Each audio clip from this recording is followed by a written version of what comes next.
Human beings constantly make and break relationships. Unfortunately, relationships can make and break human beings too. No one cherishes slavery, but many of us have enslaved ourselves to our relationships. As the relationship goes through its highs and lows, we get caught in the wake and bounce back and forth between happiness and dejection. And sadly, the lows seems to come too often and the high seems to pass too soon. Despite this, human beings yearn for relationships. Even a broken heart, scarred by love lost, pursues and rejoices in love again. But as time marches past, the euphoria of the new is cast aside by the tedium of the old. The very relationships we once coveted suffocate us, we seek escape. Lovers quarrel, parents and children grow weary of each other, and friendships run out of steam. So the old is discarded, but then once again the quest for the new begins afresh. Relationships. We can't live with them, we can't live without them. Why are relationships such a circus for most of us? What is the primal urge within us that demands a bond, physical, mental, or emotional, with another? And how do we keep this bond from turning into bondage?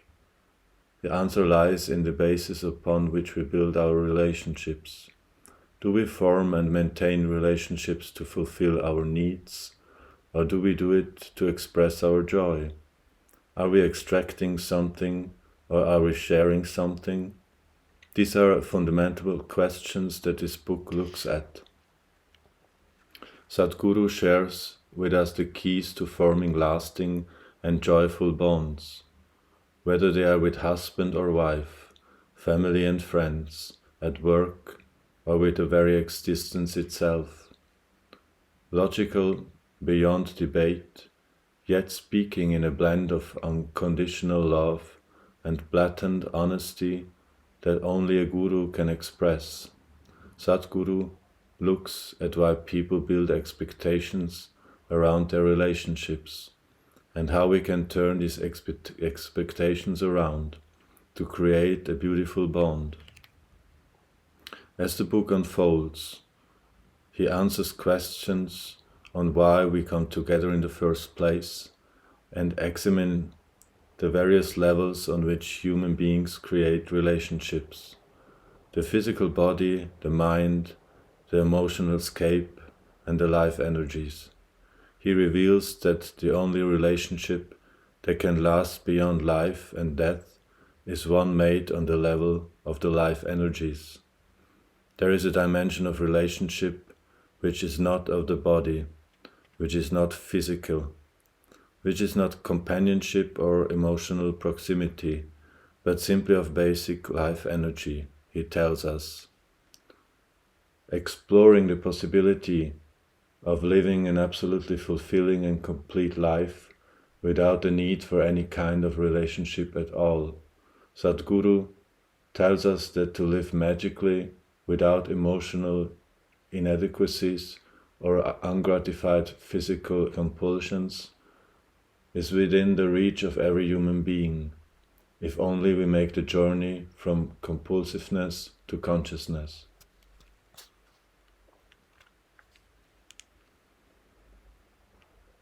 Human relationships are a funny thing. If you look at it, any relationship that human beings hold with each other, it means a lot to people. Most people could not live without it. But at the same time, most relationships bring more pain than joy, more entanglement than freedom, more acrimony than love.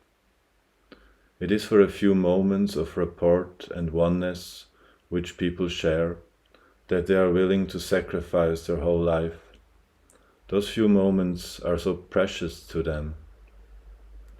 Relationships are of so many different kinds. The first relationship that all of us hold starts with a mother. the comfort of the womb, the nourishment of the bosom, the tenderness of care and other things that come with it. The next relationship is maybe with a father, of support, security, and guidance. Then come teachers and friends, a relationship of learning and sharing. Then come spouses, lovers, children, and other kinds of association and relationships in the social structure. Everything has become to give and everything has something to take. It is only because a certain emotional need is, to some extent, fulfilled by these relationships that one can continue with them. Those people who logically examine their relationships can never stay in any relationship. If you logically look, is it really worthwhile? Then nothing will stand the test of our logic. Somewhere there is a certain kind of fulfillment. There have been moments of joy, sharing, oneness, and of course, moments of support and security. But more than anything, there is the fear of being alone. It is not necessarily always love which brings relationships. The fear of being alone is the major reason why people stay together. Not only in marriage, but in everything else. Yet, still, because there are moments of emotional fulfillment, people hang on. This is not with any one type of relationship, but with just about every kind of relationship that human beings can hold. On a certain day, a husband and wife were driving after a serious argument and disagreement. The problem with a car is you cannot get up and leave. If it is at home situation, before it picks up too much heat, they get up and move into some other space. The space saves them. But in the car, the damn thing is locked and you are going at a certain speed, so you cannot get off. If you get off, you could be for good. So after an argument and some nasty moments, this husband and wife were giving each other the silent treatment. Then they were passing by a farm where there were a few mules, pigs and goats. The husband saw the wife was paying lots of attention to those animals. Must be relatives, She said, yeah, in-laws. These things are not happening between people who hate each other.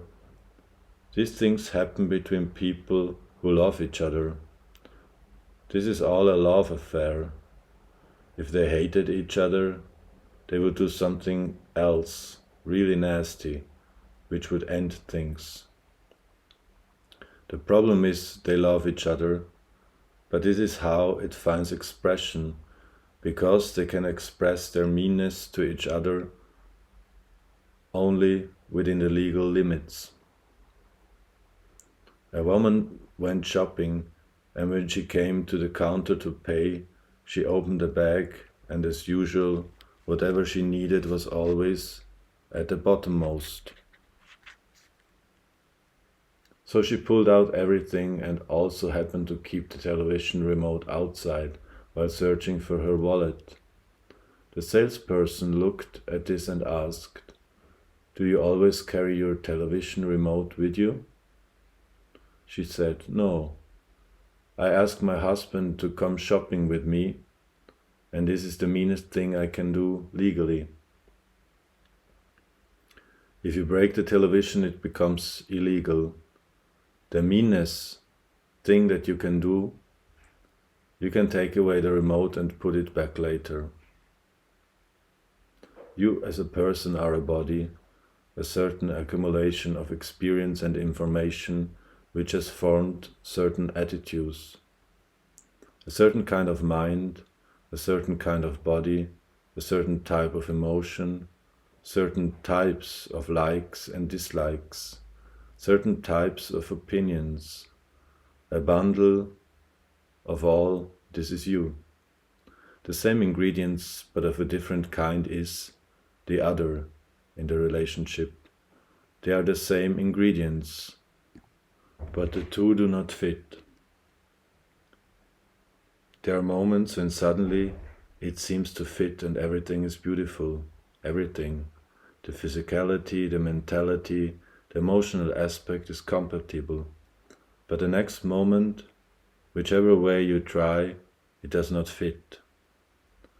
This is all two people are trying to do in every relationship, whether they are friends, parents, spouses, or something else. A body, a mind, and emotional setup are trying to somehow fit into another body, another mind, another emotional setup. These two bodies, minds, and emotions can never, ever fit perfectly every moment of 24 hours. It is not just you who has a problem with someone that is not fitting. Everybody is unique, every mind is unique, every set of emotions is unique. They can never fit into another one perfectly. If anyone thinks there is such a possibility, he is going to waste his life. If he understands that it is only at certain moments when it can fall into place, otherwise he cannot, then he will conduct it in a certain way. People are trying to create relationships based on too much fantasy. It is not rooted in reality. A fantasy can be in a good state today, but can be in a bad trip tomorrow. Instead of trying to manage our relationships, which is truly impossible actually, if you just learn to include the other as a part of yourself, your life becomes an expression of joyfulness, not a pursuit of happiness. Then you will see relationships have various colors, but every color and hue that it takes, one could be enjoyed. In this inclusion, all the differences are okay, but if you try to manage relationships with your brilliant management, it will just give you hell. The smartest people on the planet, or those people who think they are really smart, tend to have the most horrible relationships. Not essentially, but generally. People who are just simple have wonderful relationships, because it is not a question of management. Nobody likes to be managed. When they realize you are managing them, they will give you hell. They will make your life miserable in so many ways. For most people on this planet, it is not their enemies who are taking their life, it is their loved ones. If your enemy is taking your life, there is some sense to it. But people who care for you, each other, are the ones who are taking each other's lives. This is happening constantly, generation after generation. People are going through the same things because they believe the other person has to be managed. Don't try to manage the other person. Just see how to include them. Then, even if you don't understand what the hell is happening with them, it is still okay. You need a relationship only because somewhere there is some sense of incompleteness in you. If you take away this, if you attain to that state within you which has nothing to do with the other, then every other person wants to be with you. Everyone wants to be with you because your need is gone. This is the funny thing about life. When you have a need, nobody wants to be with you. When your need is gone, everyone wants to be with you. It is only when the flower blossoms, the bees will come. If you don't blossom, bees won't come. If you are closed but and you call the bees, they won't come. If you open up, You don't have to call. They will anyway come. So if you want to have wonderful relationships, do not try to manage the relationship. See how to enhance who you are on all levels, physically, mentally, emotionally, and energy-wise. If you enhance yourself into a very beautiful state, everyone will want to hold a relationship with you. If you do not enhance yourself and try to manage everything, it is going to be very stressful. A human being should always focus on how to enhance his way of being. Then, everything else gets naturally managed. Whether it is your profession, your relationship, or whatever else in your life, it will happen to its best only when who you are is enhanced.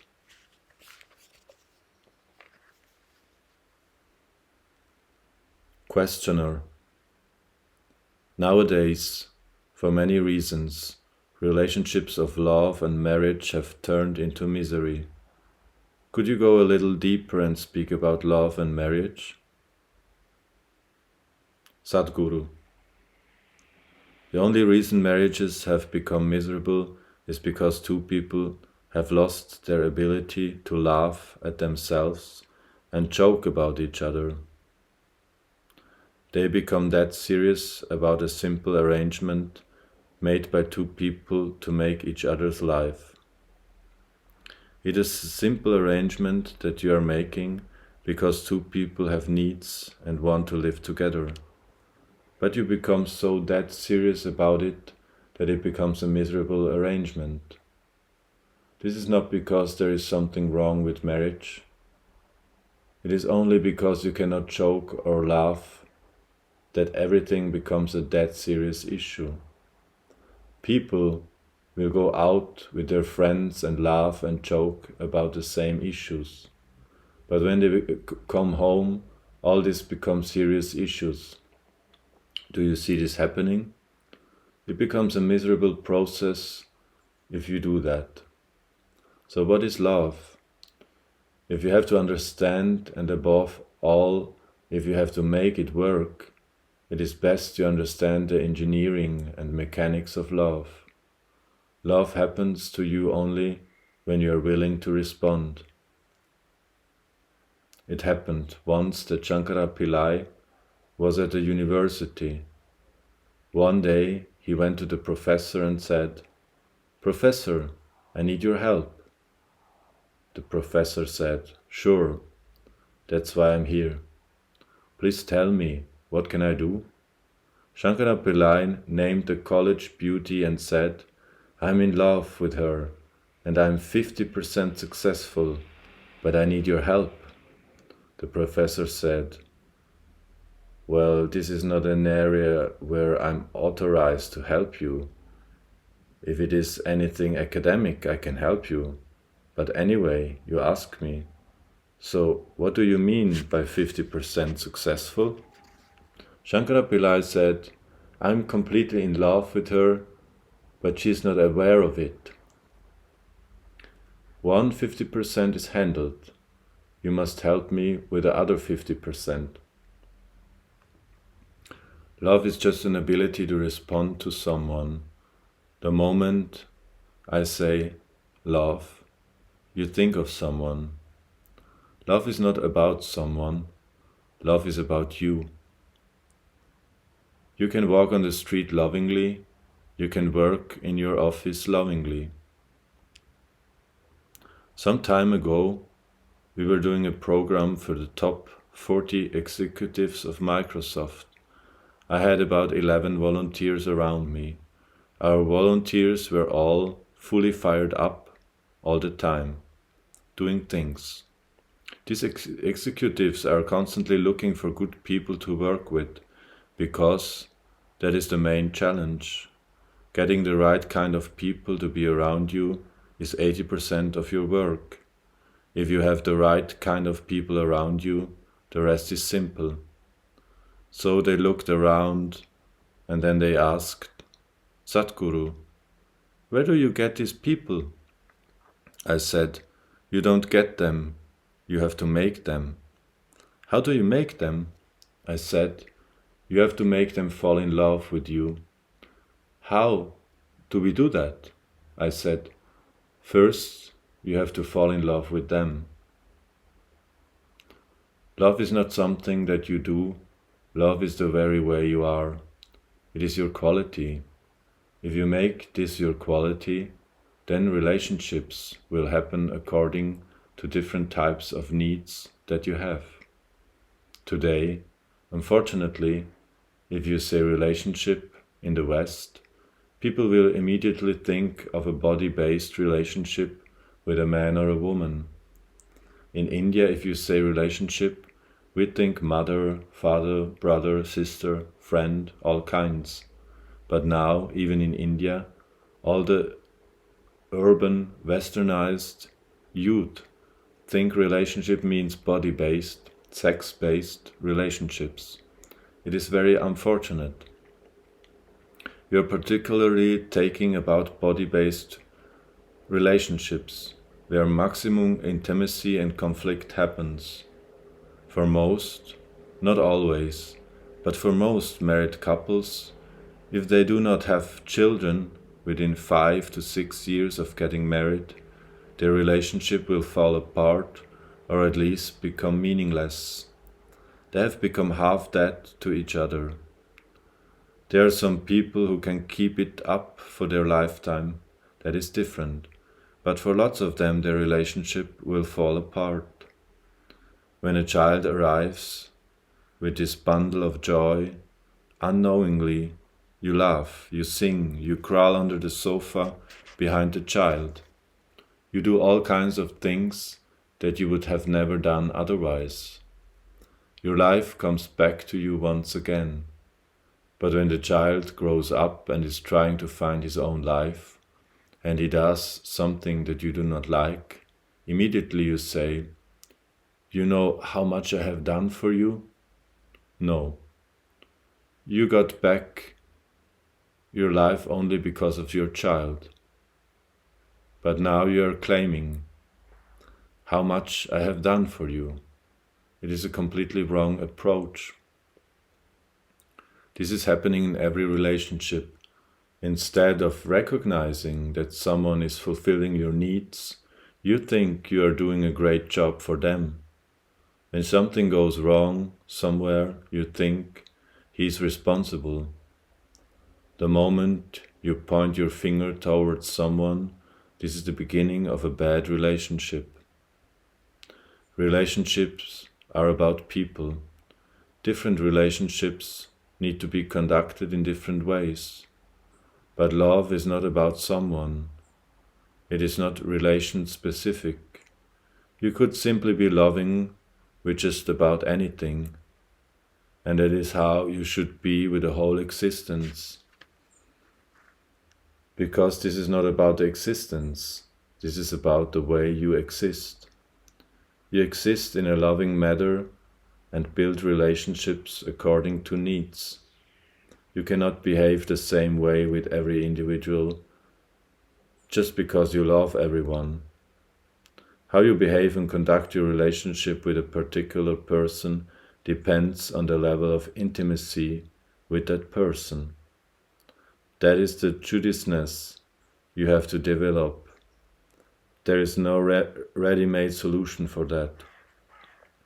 But if you are loving, your life experience has become extremely pleasant. How someone else is does not matter because you feel absolutely pleasant and wonderful within yourself. That is important. If you feel wonderful within, you will naturally do wonderful things to other people. If you feel nasty within, you will naturally share your nastiness with other people. In that sense, love is a very important factor in everyone's life. Love means your emotions have become pleasant. If your emotions are pleasant, you are naturally loving. Whatever you look upon, you will look upon them lovingly, whether it is a man, woman, child, tree, animal, bird, or just the air that you breathe? Can't you inhale the air you breathe lovingly? Air has memory. If the air remembers, this person loves me, it will behave wonderfully. Can't you drink water lovingly? Water has memory. This is a scientific fact. If water remembers that is being consumed lovingly, it will go and do wonderful things to you. Otherwise, it will go and do nasty things to you. Try this. The food that you eat, the air that you breathe, the water that you drink, the earth that you walk upon, just approach it all lovingly. Just see how your life will change. Everything about you will change dramatically, including your health situation. You touch everything lovingly because everything has memory. Isn't this true with human beings? During some little situation, even with a total stranger on the street, if you approach that person lovingly, even if you were to meet this person 2 years later in some other situation, won't he respond to you in a certain way? So love is not relationship specific. Love is your quality. You can touch everything lovingly. Above all, your way of being becomes utterly pleasant and beautiful, which is most important. Questioner: why is it that love and marriage often create the maximum conflict between people?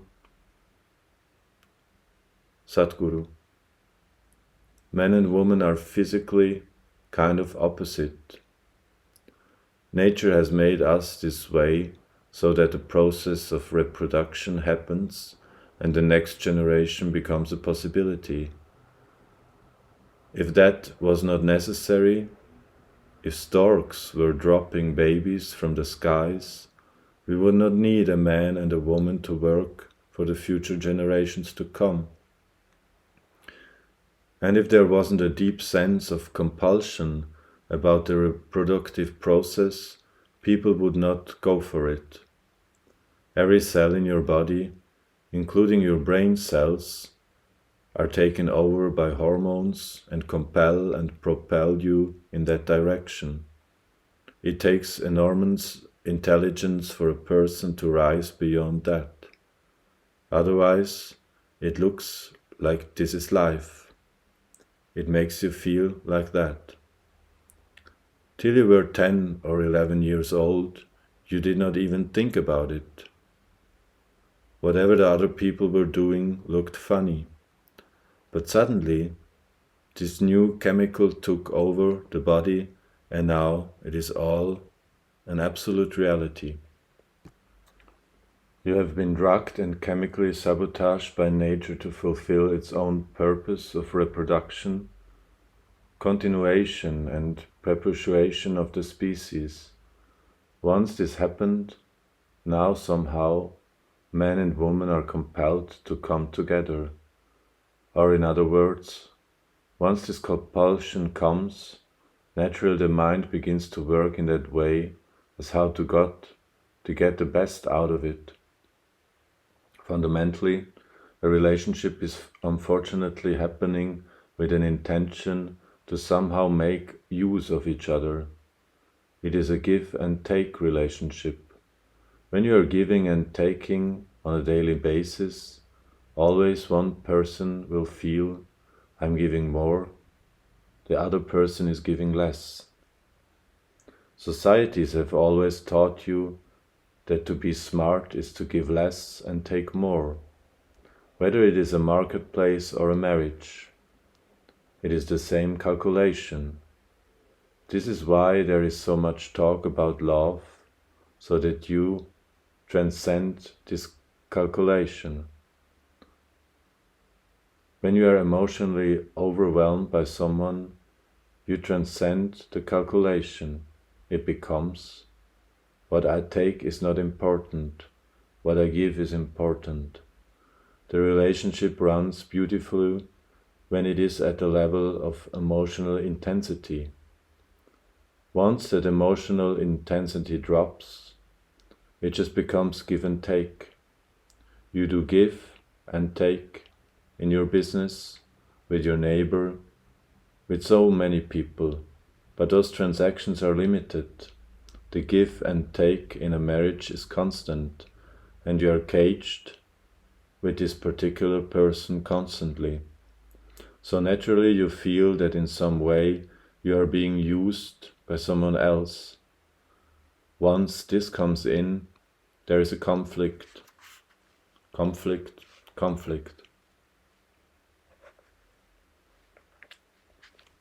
Only in moments of love can a man and woman really be together. Once that is not there, it is very difficult. The physicality and emotionality of it and other aspects of sharing and living becomes a struggle, especially because the physical body is involved. They can very easily feel that they are being used by someone. If it was just money, if it was just a house, there is some settlement. Okay, you use that part of the house, I will use this part of the house. You cook, I will earn. But because the body is involved, very easily one will feel used. So there is a conflict. Questioner: so what is the solution?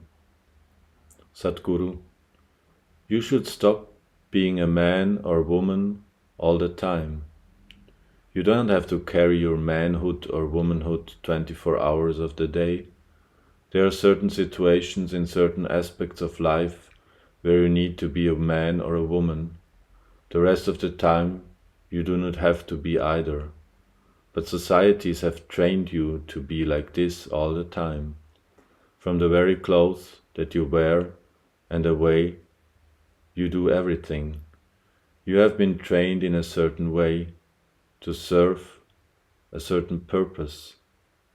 Once you become like this, 24 hours man or 24 hours woman, you are troubled. But if you know how to simply be a piece of life, you will be fine. And when there is a requirement that you have to be a man or a woman, you can play your role pretty well. So please save it. Don't just go on spreading it around in the street. Just walk and live as a piece of life. Only in a certain situation you have to be a man or a woman. You can be a wonderful human being at that time. If you are like this, there will be no conflict. It will be just fine. Two human beings can live together. Man and woman are two compulsions. Two compulsions can never live together. The more identified you are with your sexuality, the more compulsive you will become. When you are compulsive, naturally you will step over many people. Once you start stepping on each other, there will be trouble. If you do not identify yourself too much with your womanhood or manhood, and if you just walk as a piece of life, you will see that is such a minor part of your life. You do not have to structure your life around it. So much of your potential would find expression if you just do not get too identified with your sexuality. People would become so much more creative and so much more capable of various things that they have not imagined. Questioner: love seems to be the driving force in my life. I think I'm a little confused about being one with someone versus having unconditional love for someone. Sadhguru: is it really unconditional? Questioner: I don't know. Okay, maybe not. Sadhguru: there are any number of conditions, isn't it? All the conditions you have set for the other person all the expectations you have of the other person, if they are all broken tomorrow morning, the same love will turn into anger and then into hatred. So if you have to maintain your love, we have to control the other person in such a way that he does not only what you expect him to do. Otherwise, this wonderful love will turn into very nasty anger. I'm not trying to belittle relationships, but there is nothing wrong in looking at the limitations of what it is. That is how limited it is. But that does not mean it has no beauty. Suppose you look at the flower. The flower is so beautiful. But if I just crush it, it will become pieces and then become manure in 2 days. I can destroy this flower in a moment. But does that reduce the beauty and significance of what the flower is? No. Similarly, your love is fragile. Don't believe fanciful things about it. At the same time, I'm not denying the beauty that is attached to it. Still, when you make such a fragile dimension of life the foundation of your life, naturally you will be anxiety-ridden all the time because you are sitting on such fragile flower. Suppose you build your house not on the earth, but on a flower because it is beautiful. You will always live in fear. If you build your foundations on the earth and looked at a flower, smelt it and touched it, that would be wonderful.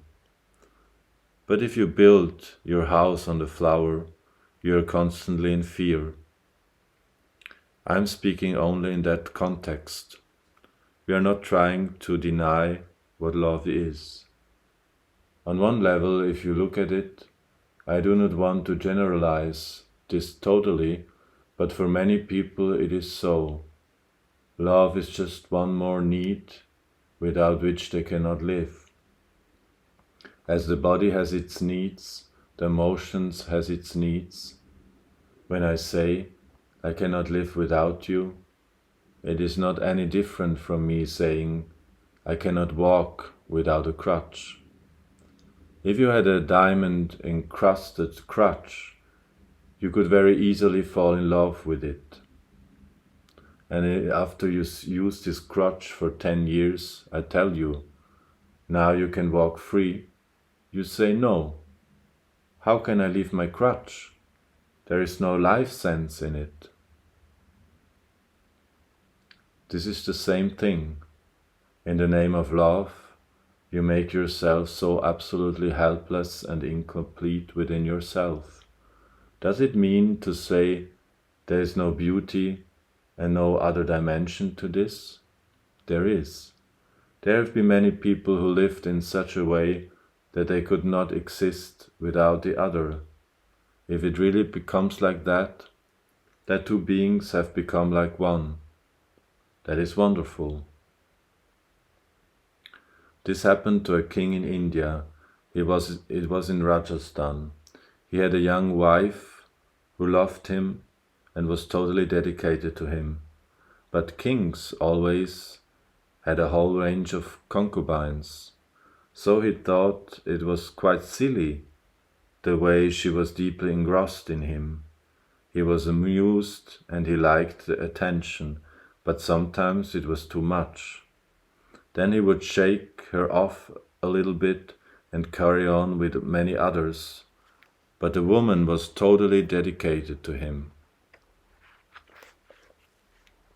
The king and queen had 2 talking minas, which are tropical birds that can speak better than parrots if you train them. One day, one of these birds died, and the other one just sat there without eating food. The king did everything possible to feed the bird, but the bird just would not take any food and died in 2 days' time. This somehow touched the king. What is this? It is naturally for any life to value its own life first. But this bird just sat there and died. When he said this, the wife said, "When someone really loves someone else, it is very natural for them to go away with the other, because life would not mean anything for them later." The king jokingly asked, "Is that so for you? Do you love me that much?" She said, "Yes, it is so for me." The king was very amused by this. One day, the king went out hunting with his friends. This thought about the birds dying and his wife saying that it was also true for her was sort of playing in his mind. He really wanted to check it out. So he took his clothes, bodied them and sent them back to the palace with someone who announced, "The king was mauled by a tiger and killed." The queen received his clothes with great dignity, without a tear in her eyes. She arranged for firewood, put the clothes on top of it, and then laid herself on the firewood and died. People just could not believe this. The queen just lay down and left. There was nothing else to do because she was dead, so they cremated her. When the news went to the king, he was broken. Just on a whim, he wanted to play with her, and she actually died, not committing suicide. She left just like that. People have loved like this because somewhere two beings got entwined. In India, marriage was always conducted like this traditionally. There was a whole science behind it, which has become a joke today. When two people were to be married, the compatibility of not just the families and bodies was looked at. They looked at the deeper compatibility. A certain energy compatibility was looked at and the marriage was fixed. Most of the time, the two people would not have seen each other. It did not matter because the compatibility had been fixed by someone who knew this better than them. But if they themselves make choices, they would make choices depending upon the shape of their nose, the eyes, and this and that, which will not mean anything 3 days after the wedding. If your wife has wonderful eyes, but she only glares at you, what is the point? When marriages were fixed by someone who knew, they prepared something which was extensively used today in yoga, called a Mangala Sutra. Mangala Sutra means a sacred thread. Preparing a sacred thread is an elaborate science. We make a few strands of raw cotton, smear it with vermilion and turmeric, and then it is energized in a certain way. Once this is tied, it is for life and beyond. There have been experiments where the same couples have remained as couples for lifetimes, consciously choosing to be like that because they employed ways to tie people together, not just on the physical or emotional level. What you do on the level of the body, mind and emotion goes with that. But what you do on the level of the energy stays on. You actually tie people's nadis together, and this is why it was considered that once it was done, it is for life. There is no question of reconsidering because something far deeper than your understanding has been tied together by people who knew what they do. Nowadays, The same procedure is done but by people who do not know what to do. So naturally people are refusing. We don't want to wear that damn thread. Whether you wear it or not does not mean anything now, because the science behind it has been lost.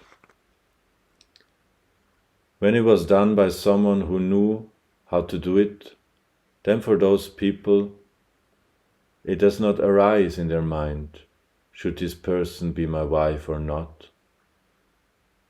Is this man going to be my husband forever? It just goes on. Even with that, it does not stop. There are many numbers of couples in India where if one dies, within a few months, the other one will follow, even if they are healthy, simply because the energies were tied like this. If you are bound like that with another human being, that two beings exist as one. That is a wonderful way to exist. It is not an ultimate possibility, but still it is a beautiful way to live. Today, when people talk about love, they are talking only about the emotional part of it. Emotions will say one thing today and another thing tomorrow. When you first made the relationship, you thought, this is forever. But within 3 months you think, oh, why the hell I am with this person?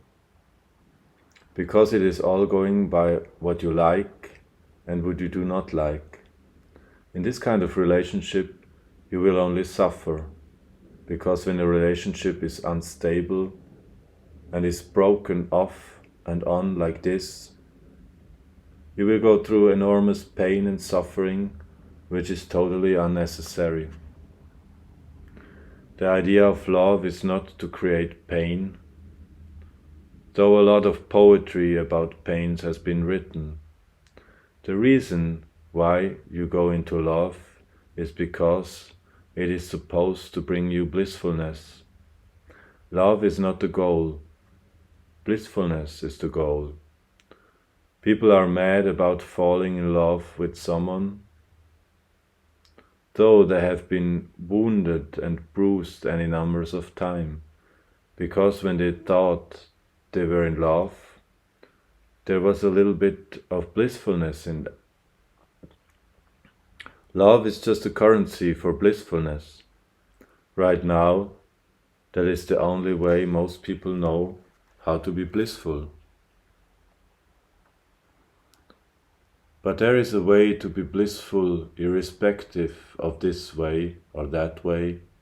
If you are blissful, then being loving is not a problem. Anyway you will be. Only when you are seeking blissfulness through love, then you are very selective about whom to be loving with. But when you are blissful, whatever you see, you can be loving with that. What is the problem? Because there is no fear of entanglement. When there is no fear of entanglement, only then you will know how to involve with life. Questioner: Sadhguru, is being loving different from falling in love with someone? I find that I keep looking for a new relationship every so often because the old one doesn't really work out. Sadhguru: if you do not exercise of falling in love too often, after some time you will not like anyone in the world. Charles Lamb was a famous English essayist. On a certain day, someone came and told Charles Lamb that he wanted to introduce someone to him. Charles Lamb said, "No, I don't want to meet him. I don't like the man." He said, "You don't like the man? You have not ever met him. How can you say you don't like him?" Charles Lamb said, "That's why I don't like him. I have not met him. If you go on playing around with too many people, after some time you become numb. You don't like anyone because there is something called Runanubandha. Runanubandha is a certain aspect of karma. It is a certain structure of karmic substance. Wherever a certain amount of meeting and mingling happens between people, some Runanubandha is created. Especially when two bodies come together, the Runanubandha is much deeper. It is a kind of recording in the body. The body is keeping a record of everything that has happened. If intimacy happened with another body, it is keeping a record of that particular kind of energy. Because the body remembers. If there are multiple partners, the body slowly gets confused over a period of time, and this confusion will tell in your life in a million different ways. Your mind is confused, but you're living with that somehow. If the body gets confused, then you are in deep trouble. In many ways, one of the major reasons for the level of anxiety, the level of insecurity, and the level of depression that is going on right now is just that the bodies are confused. After some time, you do not need any reason to go nuts. People are just going nuts without any reason, because the body itself is confused. The body will get confused with multiple intimacies. That is one thing. Another thing is the type of food that you eat. Whenever a little affluence comes, people think they have to eat everything in a single meal.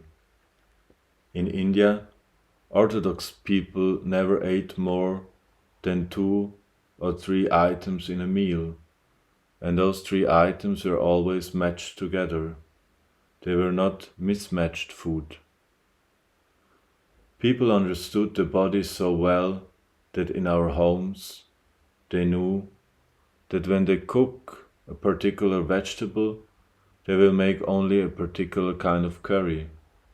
When they cook this vegetable, another kind will be never made, because traditionally we understood that if we put this and that together, the body gets confused. Once your body gets confused, you will go haywire in so many ways. This understanding was always there. These are 2 major things: people not eating properly and an indiscriminate sense of intimacy with other bodies, which will create a certain confusion on the body level, which will take a toll over a period of time. Have I committed a sin? Is this a punishment for me? It is not on that level. Every action has a consequence. This is not a moralistic reality, it is a certain existential process. If you do certain things with your mind, certain consequences will come. If you do certain things with your body, certain consequences will come. These are things that have been deeply understood, and life was structured in a certain way around that. Now, in the name of freedom, we want to demolish everything and suffer. Maybe centuries later, we will realize that this is not the way to live. Questioner: Sadhguru, if you are in a very unsupportive relationship with someone, how can you move ahead on the spiritual path without getting stuck? Sadhguru: if your concern is spiritual growth, then if you have a demon for your partner, that is the best thing. But your husband or your wife is not just about spiritual growth. If you also want to have a pleasant life in the family, you have to choose someone whom you like. But there is always something that you do not like about any human being on the planet, isn't it? You use that part of it for your spiritual growth, and the rest of it you enjoy as life. If your intention is to have a good family, then some rapport is needed between two people. Otherwise it will not work. Especially if you have children, then rapport is a must. Otherwise, you will fool up the new life that has come. Nobody has any right to do that, but people are doing it. You can mess yourself up as much as you want.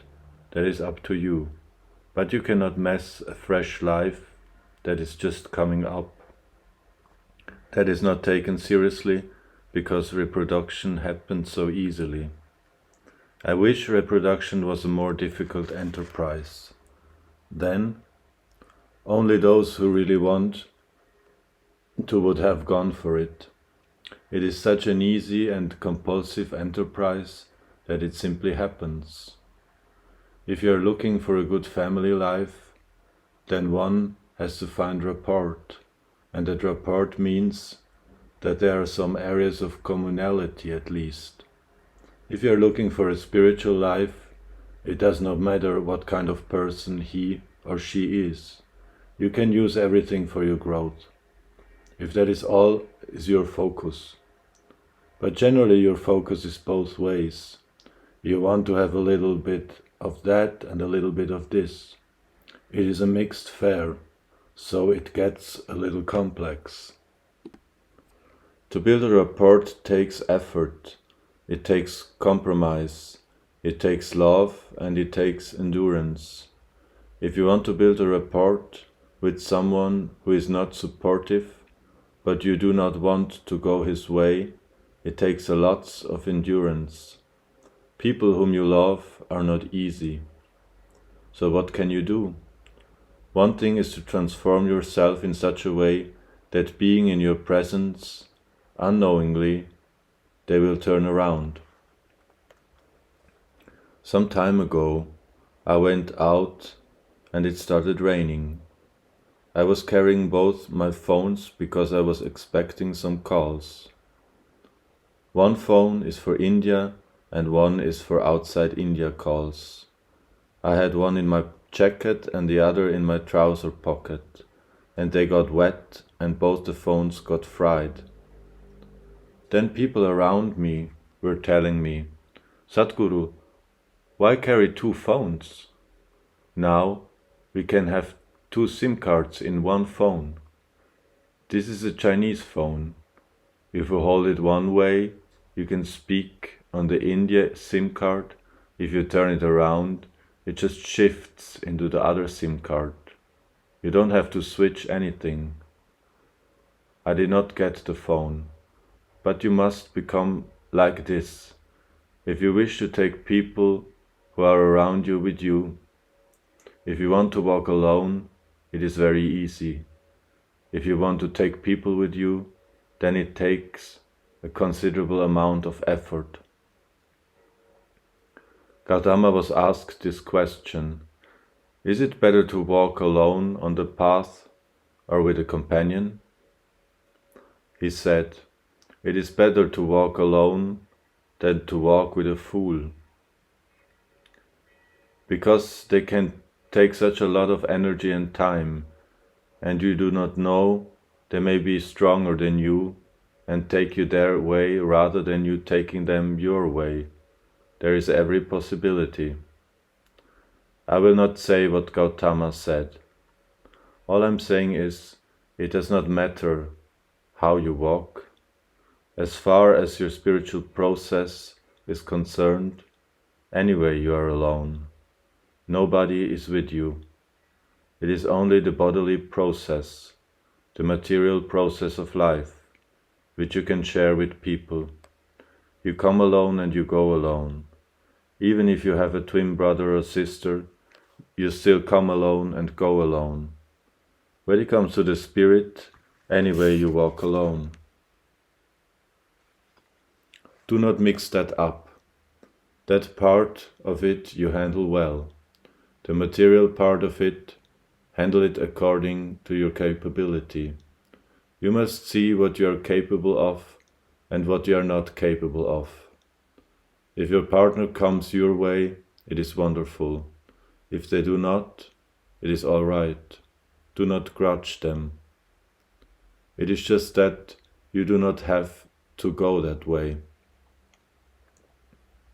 Different people need different kinds of impetus. If they are sensible, they learn by just looking. If they are not sensible, they learn by a trashing. Life will trash them. You make sure you handle the spiritual part of your life 100% properly. The material part of your life is never 100% proper, and it can never be. Is there any family which is a perfect family? Is there any business which is a perfect business? There is no such thing. Don't seek that. Your life will become wasteful and fanciful if you seek such things. They all happen to the extent you are capable of handling them. Questioner: my mother always feels that I have not chosen the right partner for my life. She feels that my wife is not the best. Why is it that mothers-in-law and daughters-in-law do not get along with each other? Sadhguru: this is a fundamental problem in most human beings. They are always looking for the best person or the best thing to do in their life. There is not best person, nor is there a best thing to do in this planet. Whatever you do, if you put your heart into it and really throw yourself, it becomes a great thing to do. Whoever is next to you right now, if you give yourself totally and show total involvement, you will see just anyone is fine. If you think, is this the best person? Nobody in the world is the best person. Even if you get married to God, you will still complain. Not just your mother. You yourself will complain. When you say a mother, essentially she's a woman, then she became a mother. When you say a wife, essentially she's a woman, then she became a wife. It is a secondary role. Her basic identity is that of being a woman. The next identity is maybe a wife and then a mother. It once happened in the state of Ohio in the USA. A young man decided to get married.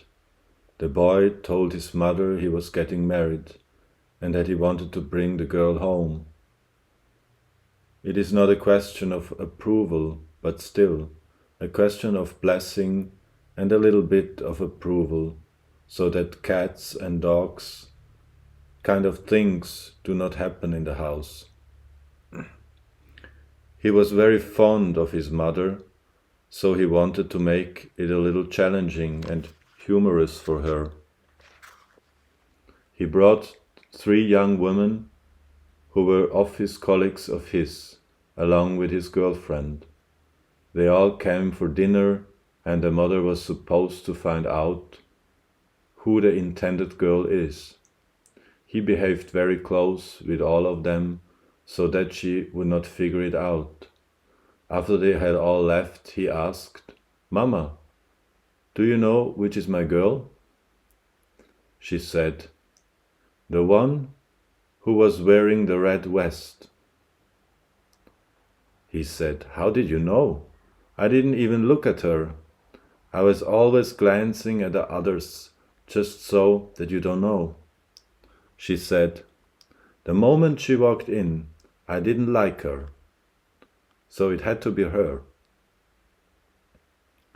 There is an instinctive rejection or an instinctive resistance to the new woman who is coming into the house, because you are now required to share someone who belonged to you with someone else in an equal proportion. Not even equal proportion. Somewhere as a mother, she wants her son to get married. She wants him to have a wife. She wants him to be happy. All that is true. But on another level, she is still a woman. She has now seek permission to share something that belonged to her. That makes things a little difficult. Unfortunately, the same stupid relationship problems have been going on for centuries endlessly. It could be changed, but people have not decided to change it. Questioner: You make it sound almost biological. Sadhguru: It is somewhat biological because it is all a process of procreation and protection. If a woman is not possessive about what belongs to her, she would not have taken care of her baby. She would have just delivered it, left it, and walked away. If you look at an animal, let us say an elephant, once it delivers, for 3 days it does not allow anyone to come there because it's so possessive of what belongs to it. The tusker which impregnated the elephant has gone. He does not care about the calf that was born. But a woman is possessive. If a woman was not possessive, the early part of childhood would not happen for any child. So it is biological, and that extends itself throughout life in some way or the other.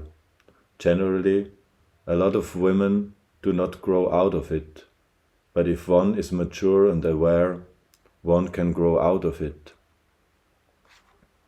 Questioner: What does being a good parent mean? What does it really involve when it comes to children? Sadhguru: Somehow, most adults assume that as soon as a child is born, it is time to become teachers. When a child enters your house, it is not time to become a teacher, it is time to learn. If you look at yourself and your child, who is more joyous? Your child, isn't it? It is time to learn life from him, not the other way around. The only thing that you can teach your child, which you have to some extent, is a few survival tricks, how to survive and make a few bucks in the world. But when it comes to life itself, a child knows more about life experientially by himself. He is life, he knows it. Even with you, if you take away the influences you have imposed upon your mind, your life energies know how to be. It is only your mind which does not know how to be. All that you are going to impose upon your child is your mind, which is already confused, miserable, and so many things. I'm not saying everyone is miserable that way, but you are capable of all kinds of imagined sufferings. Your child has still not gone there. It is time to learn, not teach. The only thing that you can give is an atmosphere of love, care and support for the child to grow. Good parenting is not about teaching the child what to do and what not to do. It is about creating an atmosphere. If you want to grow your garden, you don't sit there every day and try to extract flowers or fruits out of it. You simply maintain the atmosphere, and the child grows well.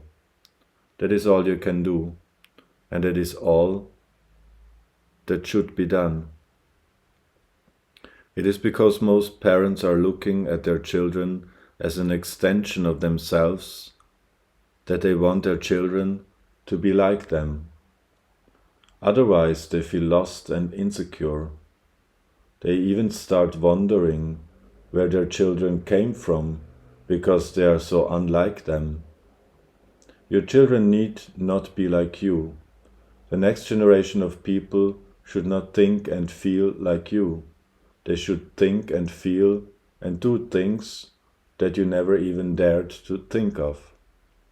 One of the main reasons why parents are constantly trying to teach what they know to the child is because there is a need in them to extend themselves through their children. Or in other words, they are trying to squeeze life out of their children to make their own life. It is not necessary. This need has come because of a sense of incompleteness and insecurity about life. If this is dropped, they will know what to do with the child. If parents are truly concerned about their children, they must raise them in such a way that they will never have any need for the parent. The process of loving should always be a liberating process, not an entangling process. But in so many ways, parents are trying to entangle the child as theirs, because after a certain age, your identity is entirely through the children. Initially, your identities are in other ways, but once your children come to a certain stage, you are trying to identify yourself through your children. You're trying to live through them, so you want them to be somehow conducive to your way of being and thinking and feeling. It need not be so at all. They can be something absolutely different from you. If you experience the being you are as a complete being, then the need to make your life through someone else or to extract life through someone else does not arise. A child is in many ways the most helpless and the most exploited on the planet, because he has no defense against you. No, I'm not doing anything wrong. I don't beat him or abuse him. That is not the point. You are imposing your thoughts and your emotions upon him. He is totally defenseless against this. When the child is born, allow the child to look around, spend time with nature and with himself. Create an atmosphere of love and support, and do not try to impose your morals, ideas, religion or whatever in any way. Allow him to grow. Allow his intelligence to grow and help him look at life on his own terms, as a human being, not identified with a family or your wealth or whatever else. Helping him look at life as a human being is very essential for his well-being and the well-being of the world. At the same time, there are other forces in society trying to influence him all the time.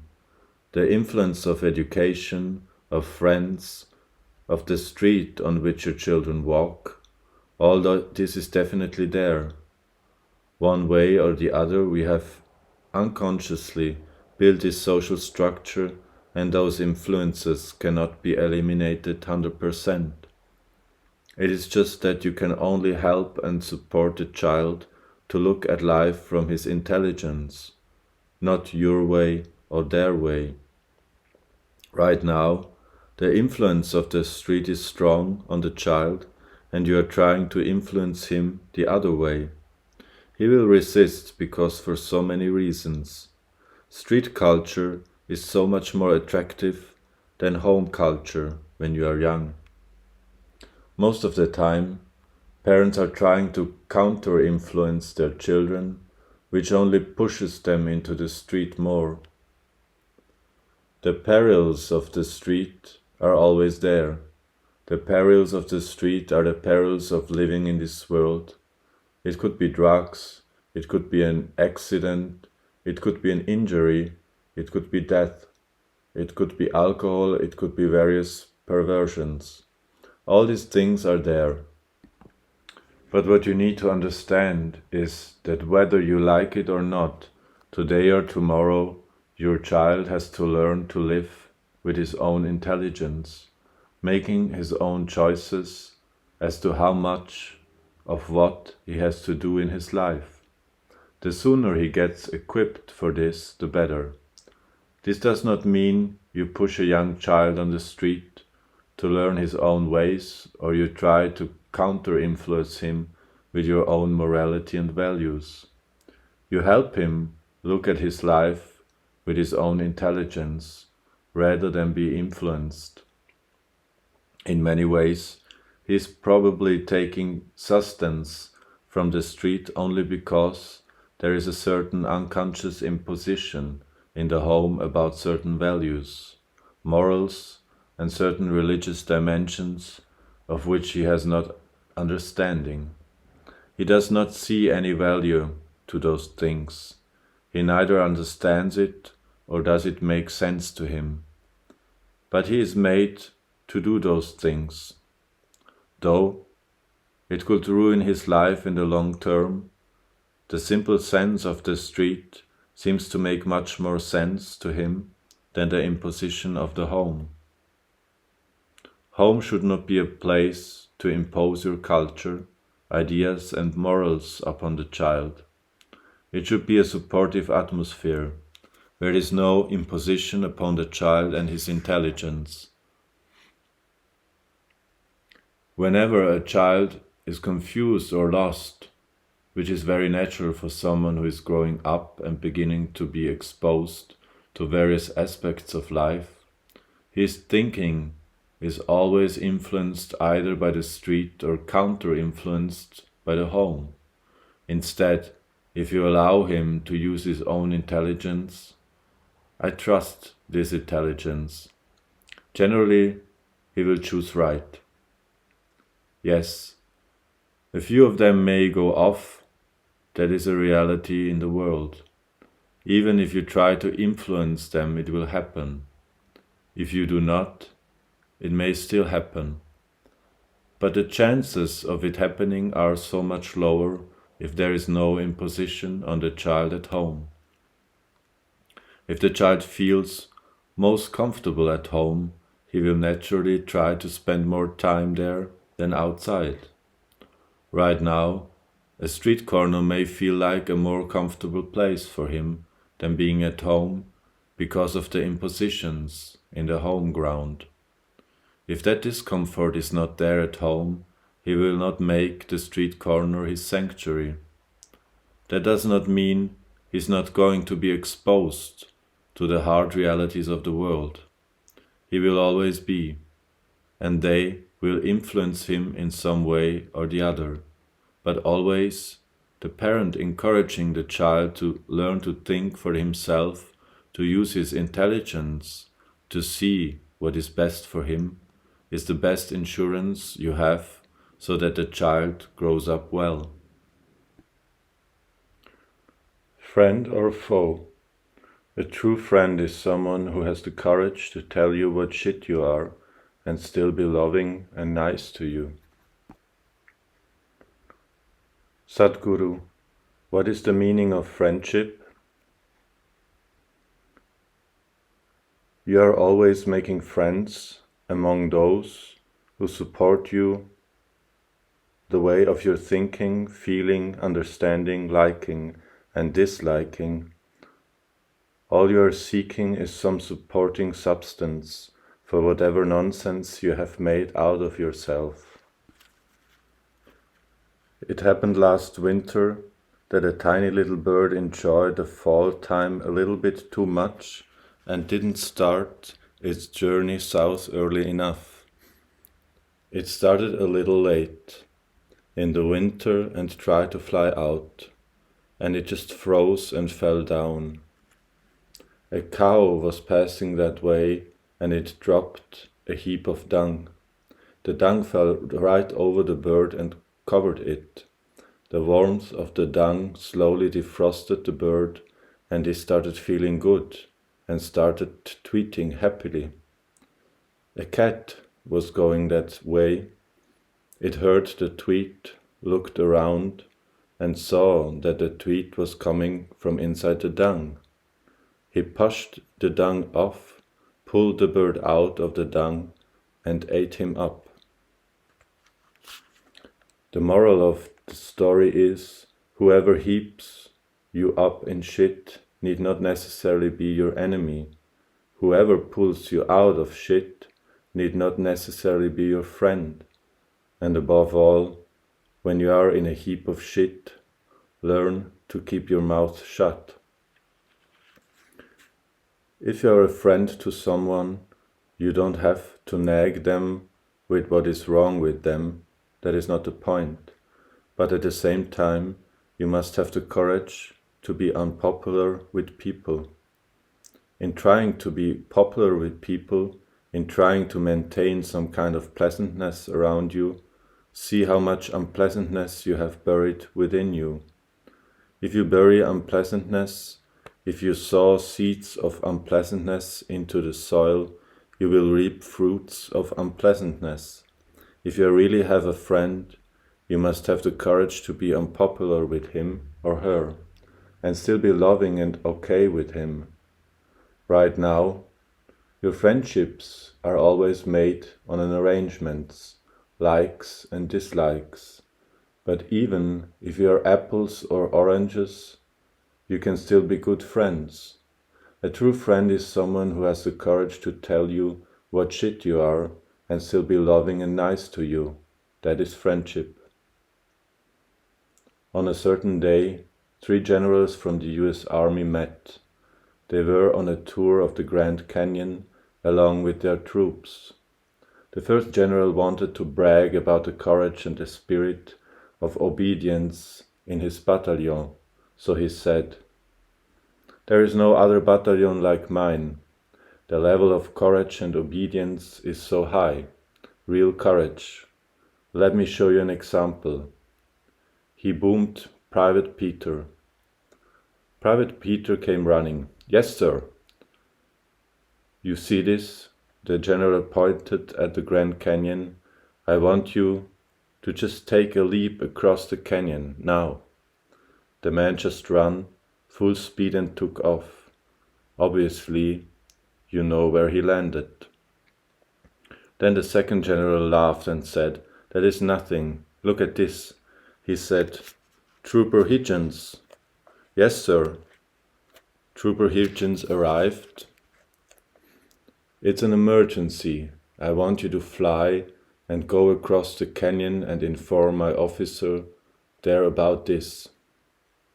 The man flapped his hands, and you know what happened. The third general just kept quiet. The others nudged him and said, "What about yours?" And they laughed. "No courage?" Some of the general's men were loitering around, so he said, "Hey you!" One of them came.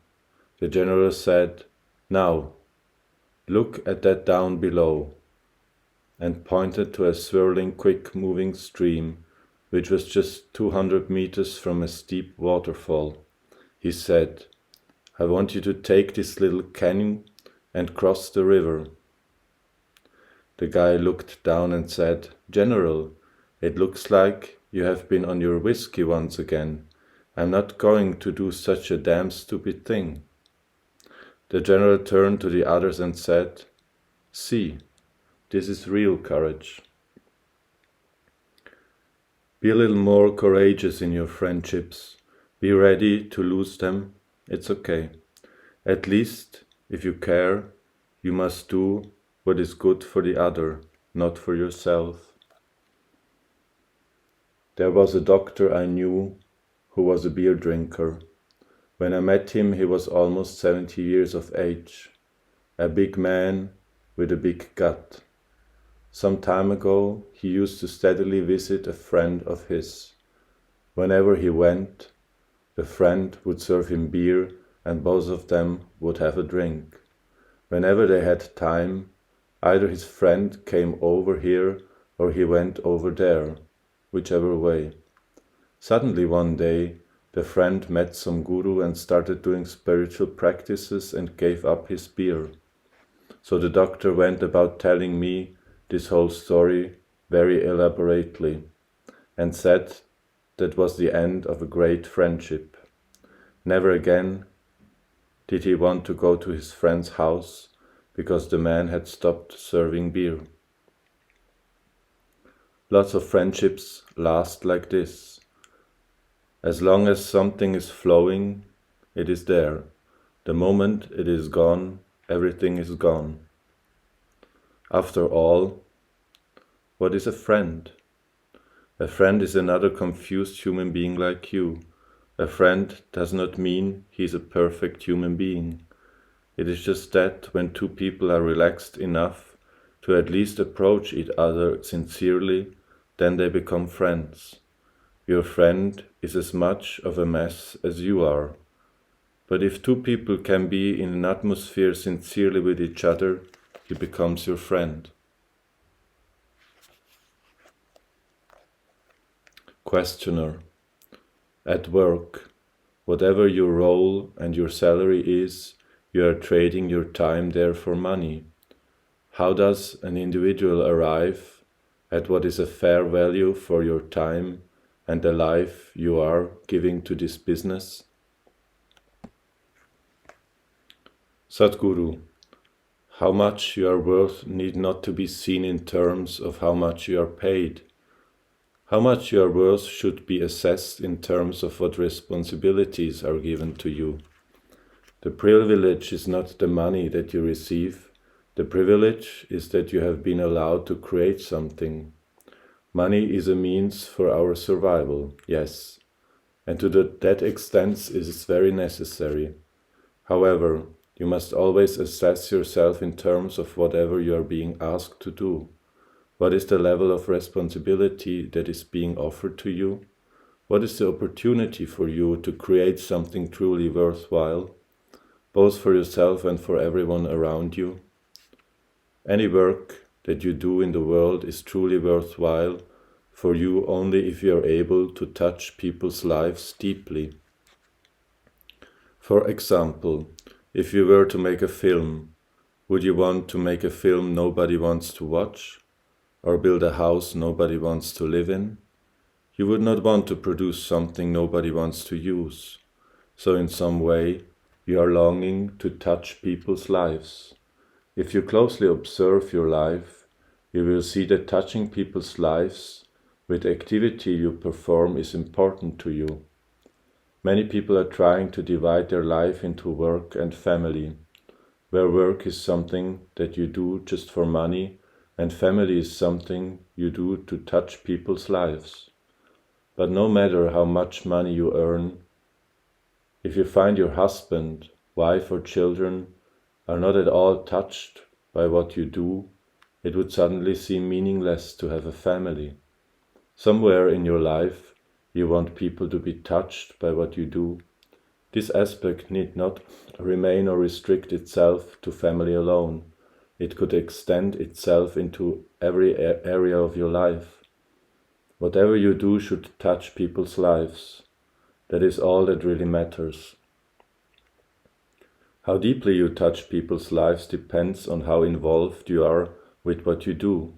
If you are deeply involved, the way you work will naturally be different, and according to your capabilities, you will be paid.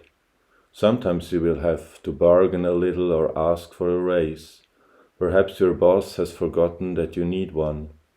But generally, if people realize the value of what you are to that particular business or company, they will pay accordingly. If you grow in what you are doing, someday, when it is necessary, you could shift from one position to the next, and your money could multiply 100 times over. For example, let us say you are heading a corporation and for whatever reason you are not paid much, but you have been given responsibility to run the whole operation. If you are performing well and the whole world is watching, tomorrow anyone will be willing to grab you for any amount. So your value need not always be gauged in terms of money. We have established corporations so that we cannot do individuality. We can achieve collectivity. We could have all the operated as individual entrepreneurs, and that is how we operate historically, where everyone was a manufacturer and trader of some commodity.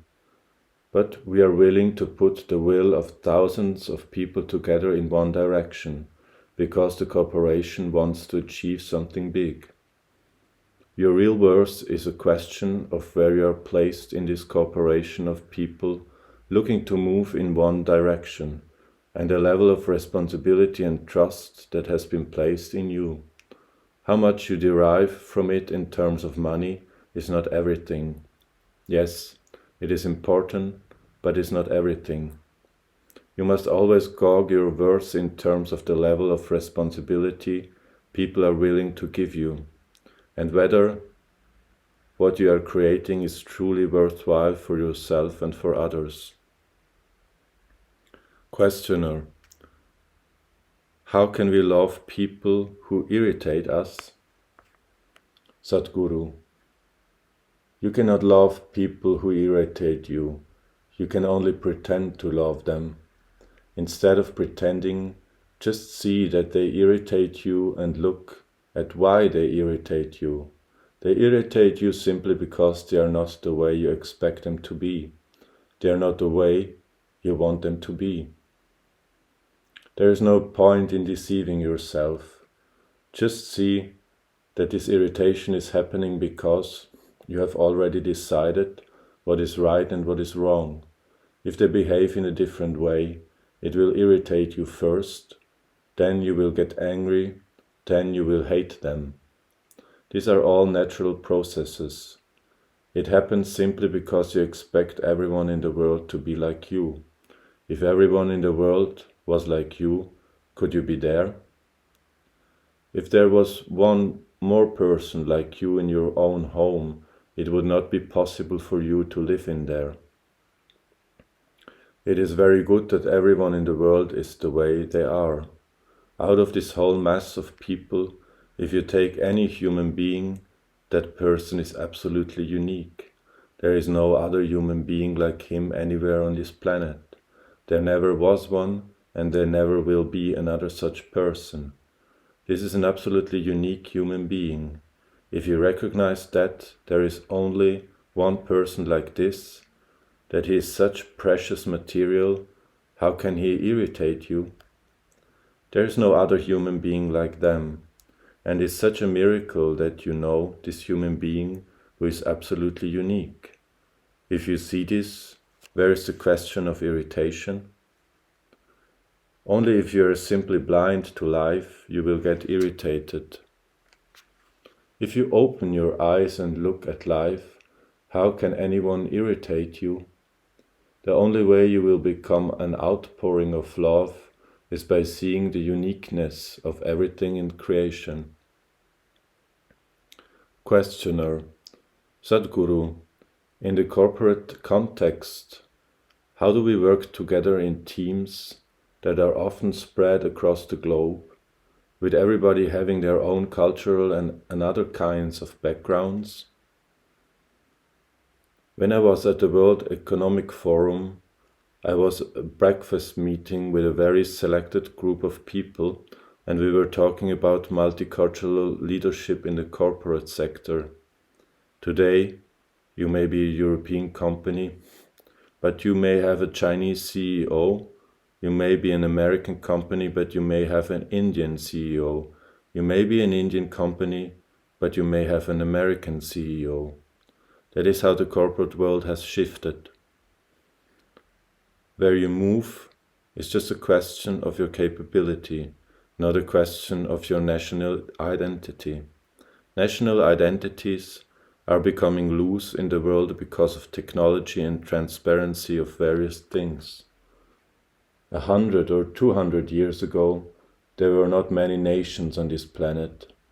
Only a few nations had a strong identity. The rest of the human population had ethnic and religious identities. In the last 150 years, we have strived to make national identity the biggest thing. Now, whatever your ethnicity or religion may be, you say, I'm an American or I'm an Indian. But now, that is becoming meaningless because you cannot contain people within the borders of a nation. Because of technology, Indian boys are falling in love with Pakistani girls on the internet, though there is a line of control. You cannot stop people because technology has made borders very transparent. You could be fighting a war in Iraq, but you may be in close relationship with somebody in Iraq on the internet. Especially in the corporate sector, national boundaries or national identities are becoming very loose. Large corporations have people from a minimum of 30 to 40 different nationalities working in the top management. Because of cultural and variety of differences, the very way you eat, dress, and do things different, to function as a team and produce results can be a challenge. This was the theme of this discussion. How do you lead a multicultural group? When all of us were from one culture, it was easier to connect. Now they are from different places and backgrounds. How do you get all of them to do what needs to be done? I was heading on a small group of people there, and I asked them, every time I enter the United States, they make me stand in a line which says, resident alien. When I look around, nobody fits the description except me. All the others look normal. I'm the only one who could fit the description. Suppose someone who looked like me applied to be the CEO of your company. Would you let me him? Or would you be prejudiced in some way just because of that appearance? The moment you see a person, you build prejudice about just the way he looks, the color of his skin, his clothing, his mannerism, all these things. You do not really evaluate the person for who he is. It is so funny. In the other places it does not happen so much, but in the Washington DC airport, all the security and other stuff, and even the immigration people, try to talk to me in sign language.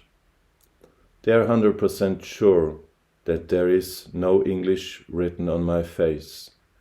When you are boxed like this in different ways in your mind, how can you lead?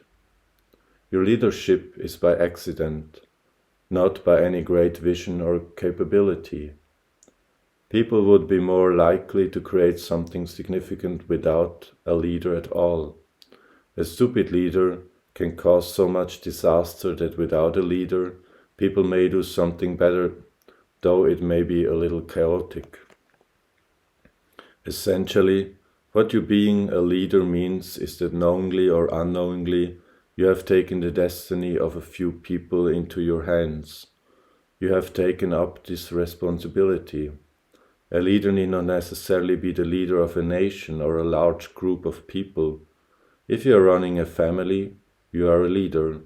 In some way, you have taken the destiny of someone's life into your hands. Anyone who is willing to take responsibility for one or more life is a leader. It is just a question of the scale. People will choose the scale of leadership according to one's capabilities, but everyone is a leader in some way. At least if you have chosen to take your destiny into your hands, you are a leader. Only if you are a hobo, you are not a leader. Let me tell you a joke. An American tourist went on a visit to England. A local person was talking him around, and he showed him a certain estate and said, "Here lives an aristocrat." The American was confused. What was that? An astronaut? No, an aristocrat. What is that? The American asked. The Englishman was unable to believe that there could be a human being who did not know what an aristocrat was. You don't know what an aristocrat is? An aristocrat means he doesn't have to do any work. Everything comes to him one way or the other. He always has a good place somewhere. Wherever he goes, he has a ringside seat and he does nothing. He lives off other people. Oh, that! In America we call them hobos. So that's a hobo. Unless you're a hobo in some capacity, you are a leader. Once you understand you are a leader, that means either you have taken your own destiny into your hands Or maybe you have taken the destiny of a few more lives into your hands. It is a certain responsibility. If you want to lead any group of people, the first thing you must understand is they are the privileged people, not you. They have their choices, but you have no choice. Once you take up a certain responsibility, there are no choices. The choice is already made. You can't keep shifting and hoping every day. Whatever you have chosen, you have to stick to it. Hobos can skip and change every day, but once you have become a leader, either to your own life or a few more lives, then there is no shifting every day. It is very beautiful. It is a good fixer for you. Your profession is a limited space and your commitment to them is not for life, but for that limited time when you are working together, you see it through. A major part of your life, in terms of hours per day, is probably spent in the workplace. You spend more hours in your workplace than with your family or anywhere else. When this is so, is it not important that we make this into a beautiful experience? If you see them as your own, then leading people will not be a problem. Leading a chick is not a problem for a hen. Wherever it goes, the chicks will come behind her because there is a certain assurance that she cares and loves them. If that assurance is not there, do you think those chicks would follow? You just have to do that. Questioner: there is a lot of violence going on in the world now, and even my daughter was doing a paper on bullying in school. I find myself unable to explain to her what the source of violence is. Can you speak about this and also about what someone like myself could do to assist in solving school bullying? Sadhguru: the world is full of bullying. The more powerful are always bullying the less powerful. Whether it's in the form of nations, communities, or individual human beings, bullying is happening everywhere, all the time. We have structured the world in such a way that if you don't learn to bully enough, at least in the society's eyes, you don't get anywhere. Either you bully on the strength of your muscle or do it in subtle ways, but bullying is happening all over the place. The international situation is not any different from the street corner. The strong lean on the weak in so many ways. It is still a caveman's world of survival of the fittest, but conducted in a more cunning manner. I was visiting a certain country a few years ago, and I was invited to speak at the house of a well-known family there. There was a very interesting guy there who does nothing. He's just aristocratic, a hobo. He asked me, "How much do they pay you for visiting this country? You're here for 8 days. How much do you get?"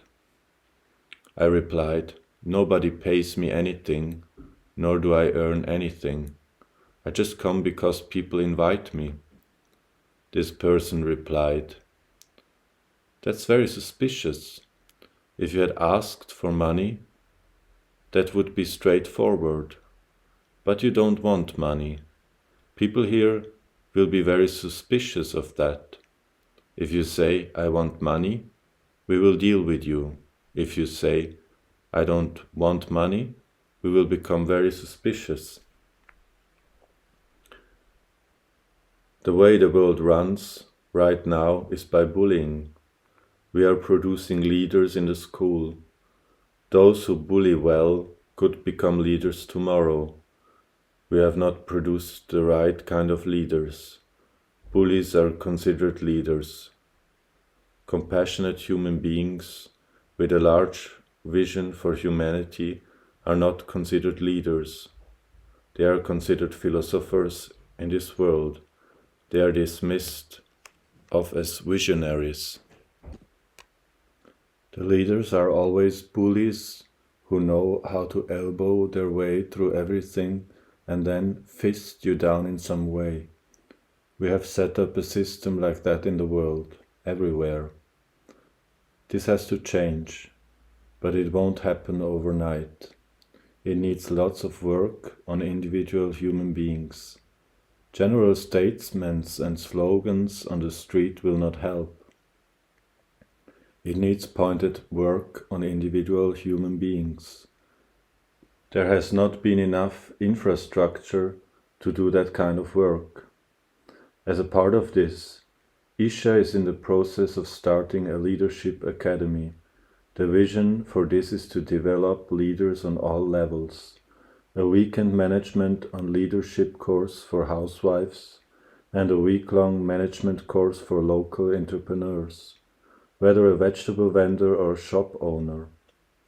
Another thing we are doing is building infrastructure for an inclusive consciousness. In India, such infrastructure was there in plenty in the past, but nothing has been done in the last few hundred years. This infrastructure is completely missing in most parts of the world. Everything is oriented towards survival, but there is nothing for a human being to become a full-fledged human being who has blossomed. Children bully because they perceive that the world works this way. Everybody is using whatever power they have to beat someone else down. People are not using the power they have to uplift someone. Even if they uplift someone, there is a string attached that they can pull you down anytime they want. Nobody wants you to be a hydrogen balloon. Let you loose and say rise. They have a string attached to it. If upliftment has to happen, we need a powerful, non-sectarian spiritual process to liberate people like that, so that every human being can blossom in his own way. He need not be my way or your way. He can blossom in his own way as long as he is inclusive as life. Inclusiveness is not an ideology or some kind of philosophy. Inclusiveness is a way of life. Life is inclusive.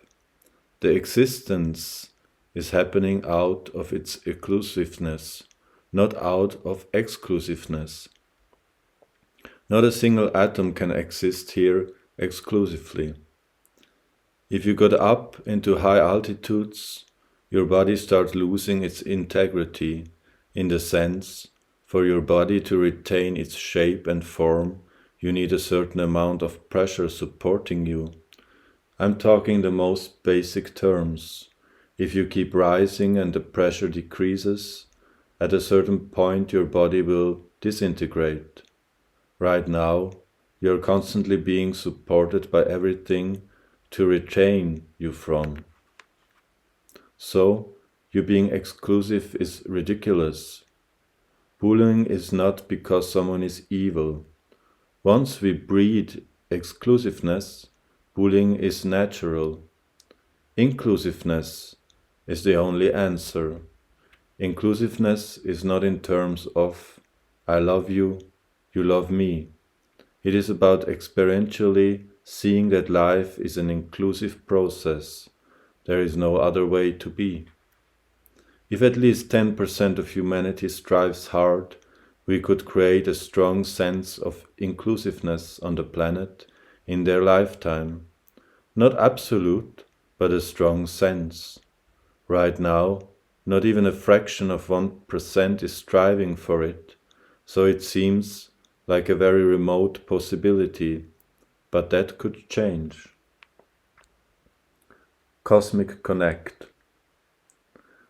Today, modern science is realizing that there is nothing in the existence which can be separated from something else. Everything is in connection with everything else. The whole cosmos is a composite happening. It is not an exclusive happening. You are not an exclusive life.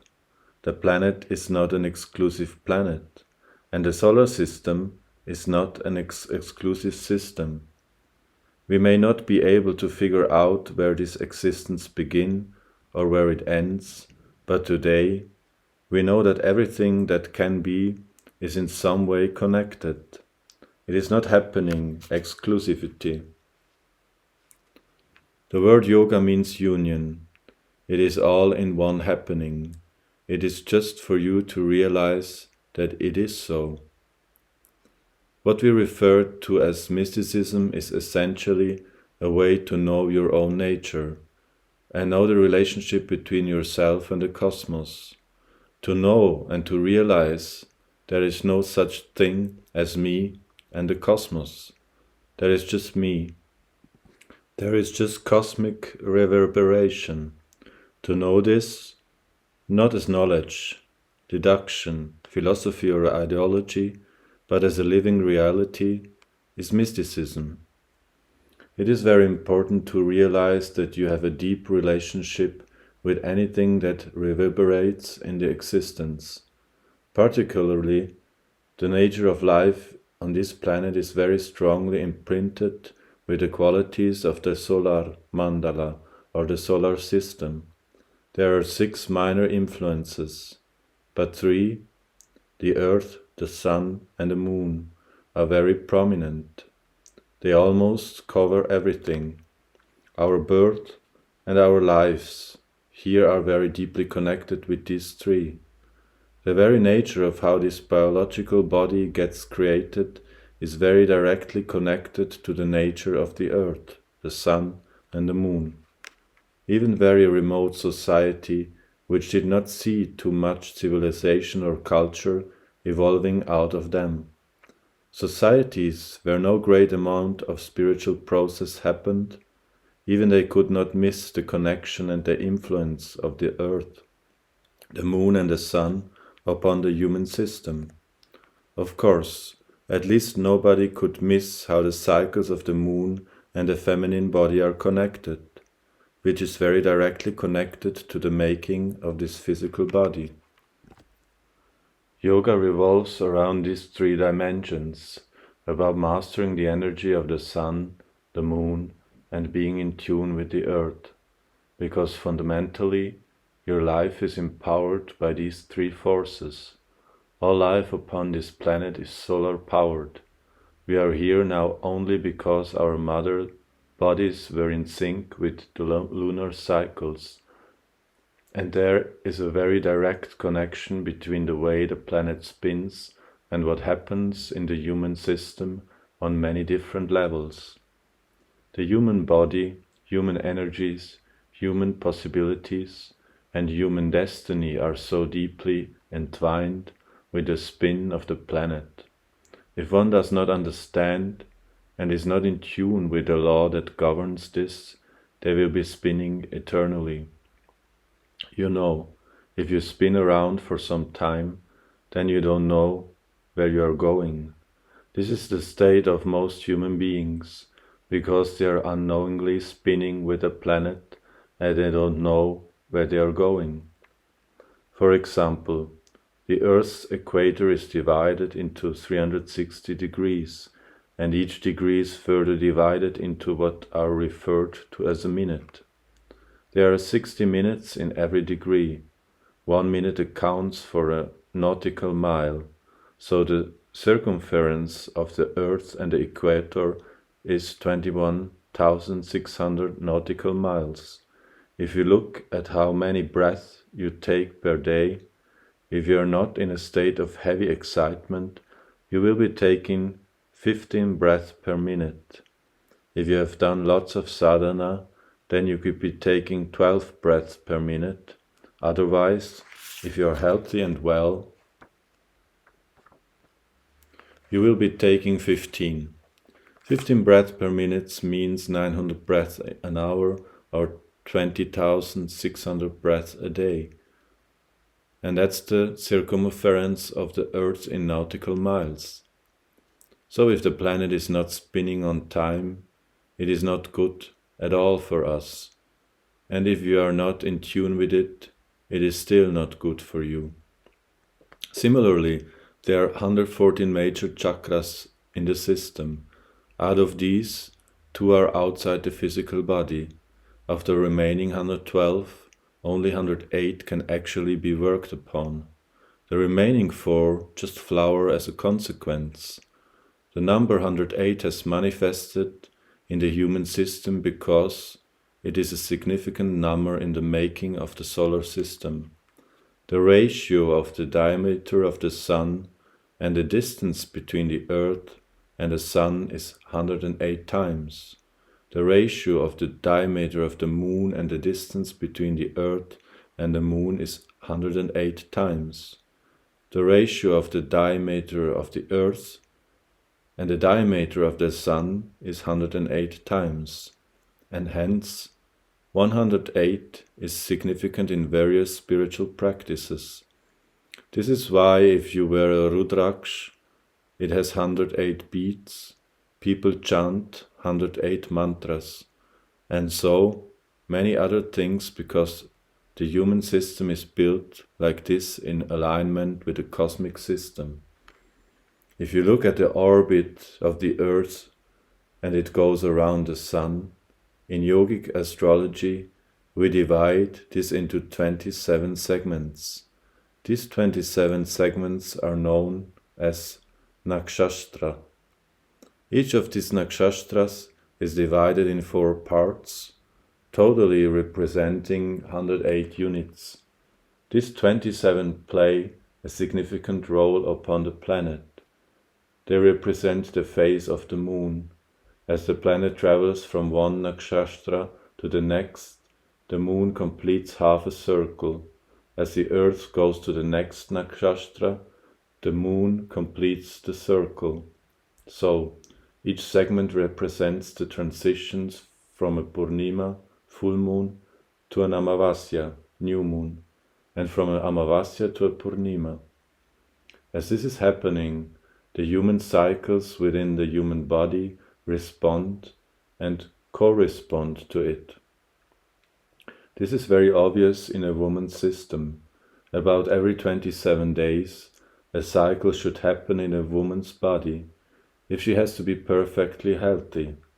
In the male body, it is not so obvious and manifest, but it is happening in a different way, and the cycle is of a larger span.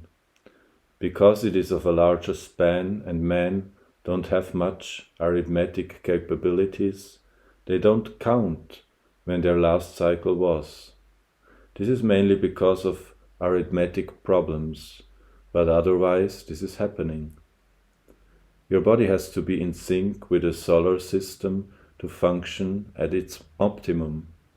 Every practice that is taught in yoga always takes into consideration the cycles of the sun, the moon, and the variations that occur, because it is collaboration with all 3 that this body is created. There is a certain synchronicity and alignment between the human system and the universal movement. Yoga means to get your system aligned so that a different dimension of life becomes possible for you. If you just learn to hold your body right, everything that is worth knowing is right here. You can download the cosmos onto you. The human system is a very complex system. There is no machine comparable to this, and no technology beyond this. This is the highest level of technology, but you are handling it like a blacksmith's anvil. If you are a blacksmith and we gave you a fine computer, what would you do? You would start hammering at it. That is not the way to operate a computer. This body is, physically, the highest level of technology you can create in this universe, but you are trying to handle it in a crude manner. That's all the problem is. You have to pay enormous attention to this. Only then it will yield. You need to understand this. Nothing in this existence will yield to you if you do not pay attention to it. And there is nothing in this existence which will not yield to you if you are willing to pay attention to it. If you pay the right kind of attention, everything has to yield. Questioner: Sadhguru, in our life, the same patterns of things keep happening over the period of time, the same kind of emotion, the same kind of situation. How do we come out of that pattern? Sadhguru: it's good that you noticed that the same patterns are happening and repeating themselves. Most people do not even see that. They keep repeating the same cycles in different scenery, and they think they are okay. Life's scenery will anyway change. The last time some rubbish happened to you, you were in school. The next time it happened to you, you were in college. So the scenery was different. The next time it happened to you, you were in a job. The next time you were married. But if you closely observe your life, you will see that the same things are happening. Suppose you are going to Coimbatore from the Isha Yoga Center and you pass Irutupalam. You look around and move on. As you are driving happily, Irutupulam, come again. Oh, Irutupulam, come again? Okay, bad luck. You keep driving and after some time, Irutupulam came again. Must be a coincidence. If Irutupulam comes another time, you must know that you are not going anywhere. You are going in circles. If you are looking at human life as just a body, then yes, the body is getting somewhere. Where is your body going? To the grave. Every moment, the body is getting closer to the grave. If you exist here as a physical entity, that is all that is happening. You will see life will be a play. Then it becomes pleasure. Then it becomes so many things. Then every joint hurts. And then it gets terrified because it is coming to an end. This is the progression of physical life. You do not have to go through it to know it. You have enough intelligence to sit here and see it. Our fortune is that we are not limited to the physical. We have other dimensions to us. In terms of your mental status and emotional status, either they can continue to grow or they can go in circles. You may not be aware yet of other dimensions, but even there you can either go in cycles or you can go somewhere. When you say, I notice that my life is going in circles, you are essentially talking about the situations around you. More than that, you are talking about your own mental and emotional states going through the same cycles. Women cannot miss these cycles. They can notice that it is happening to them. Unfortunately, men do not have menstrual cycles. I am saying unfortunately because if there was such a strong reminder, you would not miss. Men have to be much more aware. They need to do much more work because otherwise you will think you are going somewhere. But you are only going to Irutupalam. Physiologically, there is a strong reminder in the female body. This strong reminder is not a curse. It is a blessing if you know how to use it, because any volatile, destabilized situation is a possibility for change. When there is a set process, you cannot change things so easily. When there is a periodic destabilization of the system, there is a great possibility for change. If you are going through cycles, if you are a very balanced man, your cycles will happen once in 12 or 12 and a quarter years. If you are not so balanced, it will happen in a quarter of that time. You will face this every 3 years or a little over 3 years.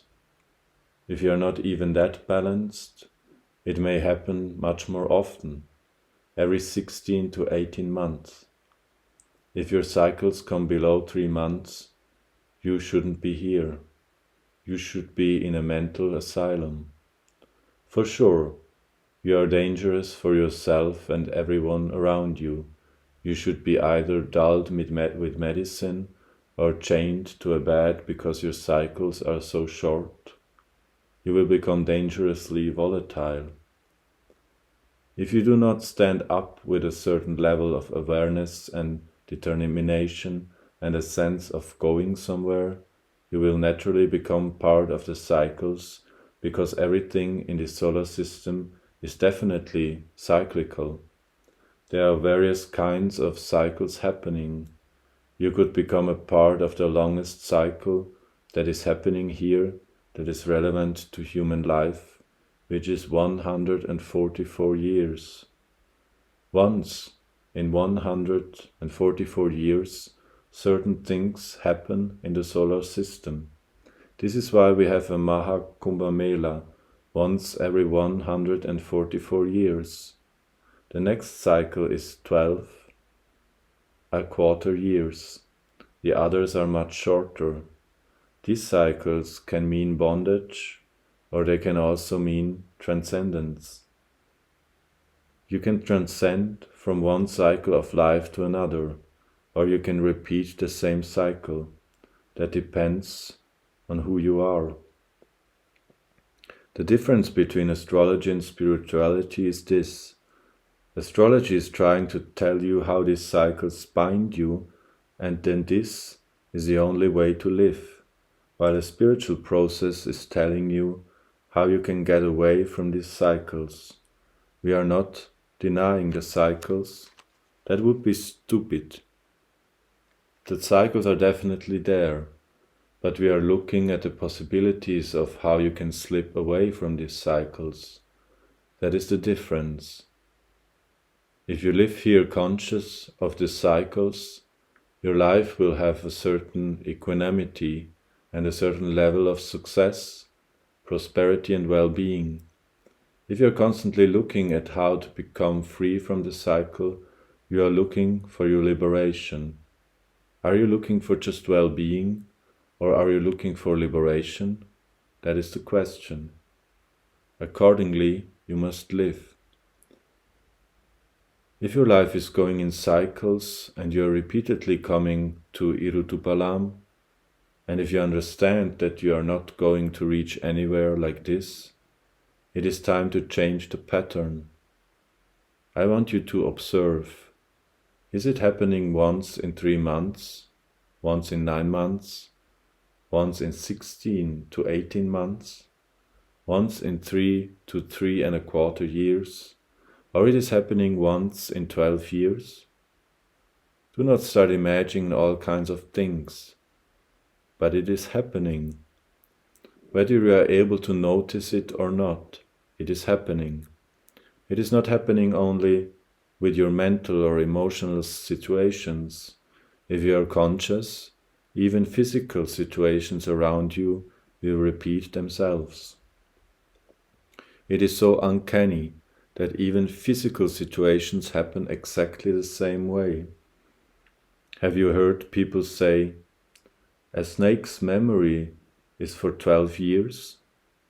It is very common among Kannada and Telugu people. They say a snake's vengeance is for 12 years. If you heard it, it will remember for 12 years and come and bite you. It is not that the cobra remembers for 12 years. The cobra goes through certain cycles and it is connected with a serpent within us. I'm saying the serpent within us because the core part of your brain is a reptilian brain. Now you know why you are so venomous. This reptilian brain naturally makes you available to this 12¼ year. cycle of the sun because all reptiles are very strongly associated with that cycle. Because a snake is strongly associated with the cycle, and there is a 12-year cycle in your own brain, the snake reminds you. What can you do about your cycles? They need not manifest with such regularity. If it is manifesting every 3 months, we can push it to 9 months. If it is manifesting every 9 months, we can push it to 18 months. If it is 18 months, we can push it to 3 years, or we can push it to 12 years. Or we can push it to 144 years. Or above all, instead of trying to dodge these cycles, we can ride the cycles. Questioner. Namaskaram. What does the path of brahmacharya involve, and how can one know if he is capable of that? Sadhguru. Brahmacharya means to be like the breeze. That is, you don't stick to anything. The breeze is going everywhere, but we don't know where it is coming from right now. It's just crossed the oceans and came. Here it is, and it keeps going. Brahmacharya means simply being life. To live the way you were born, alone. Even if your mother happened to bear twins, you were still born alone. So brahmacharya means to be in a very close association with the divine, to live like that. Brahmacharya is not a great step.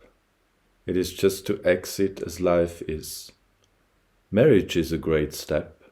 You are trying to do something very big. At least, people believe so.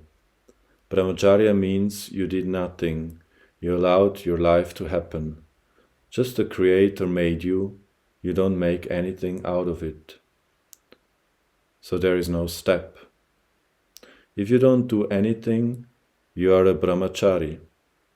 But there is sadhana. There are other disciplines.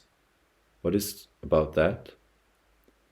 That is only to help you stay like that, because once you picked up material from this planet, the qualities of this planet will enter you and try to rule you.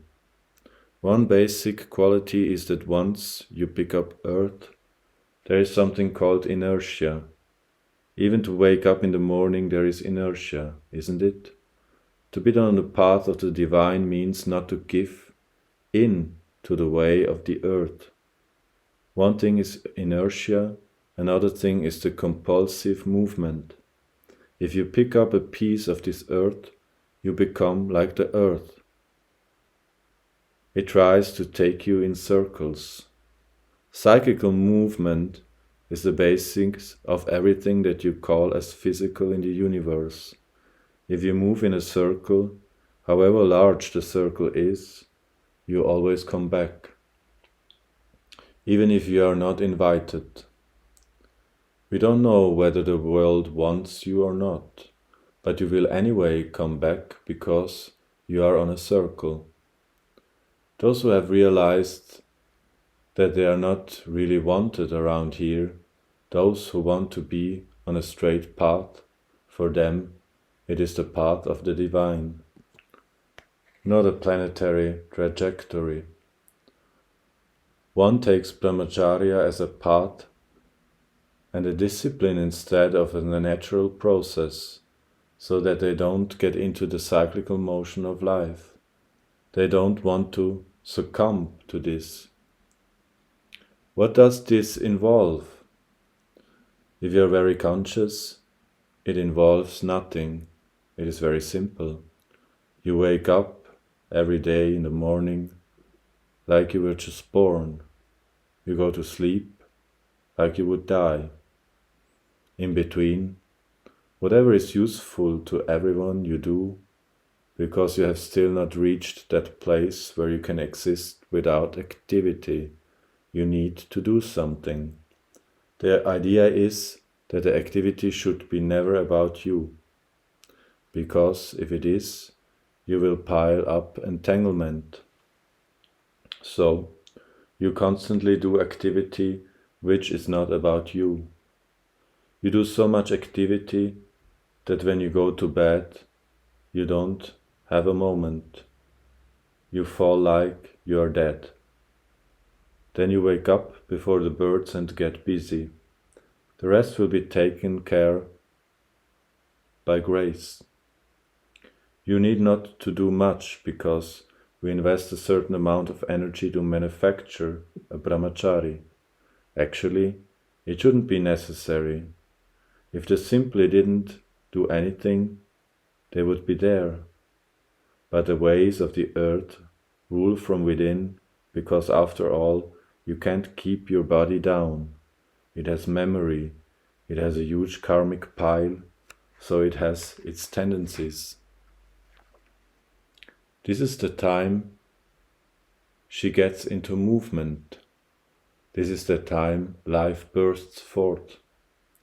Talking about Mother Earth, in the body that you carry right now, that which came out of your mother's womb is hardly there.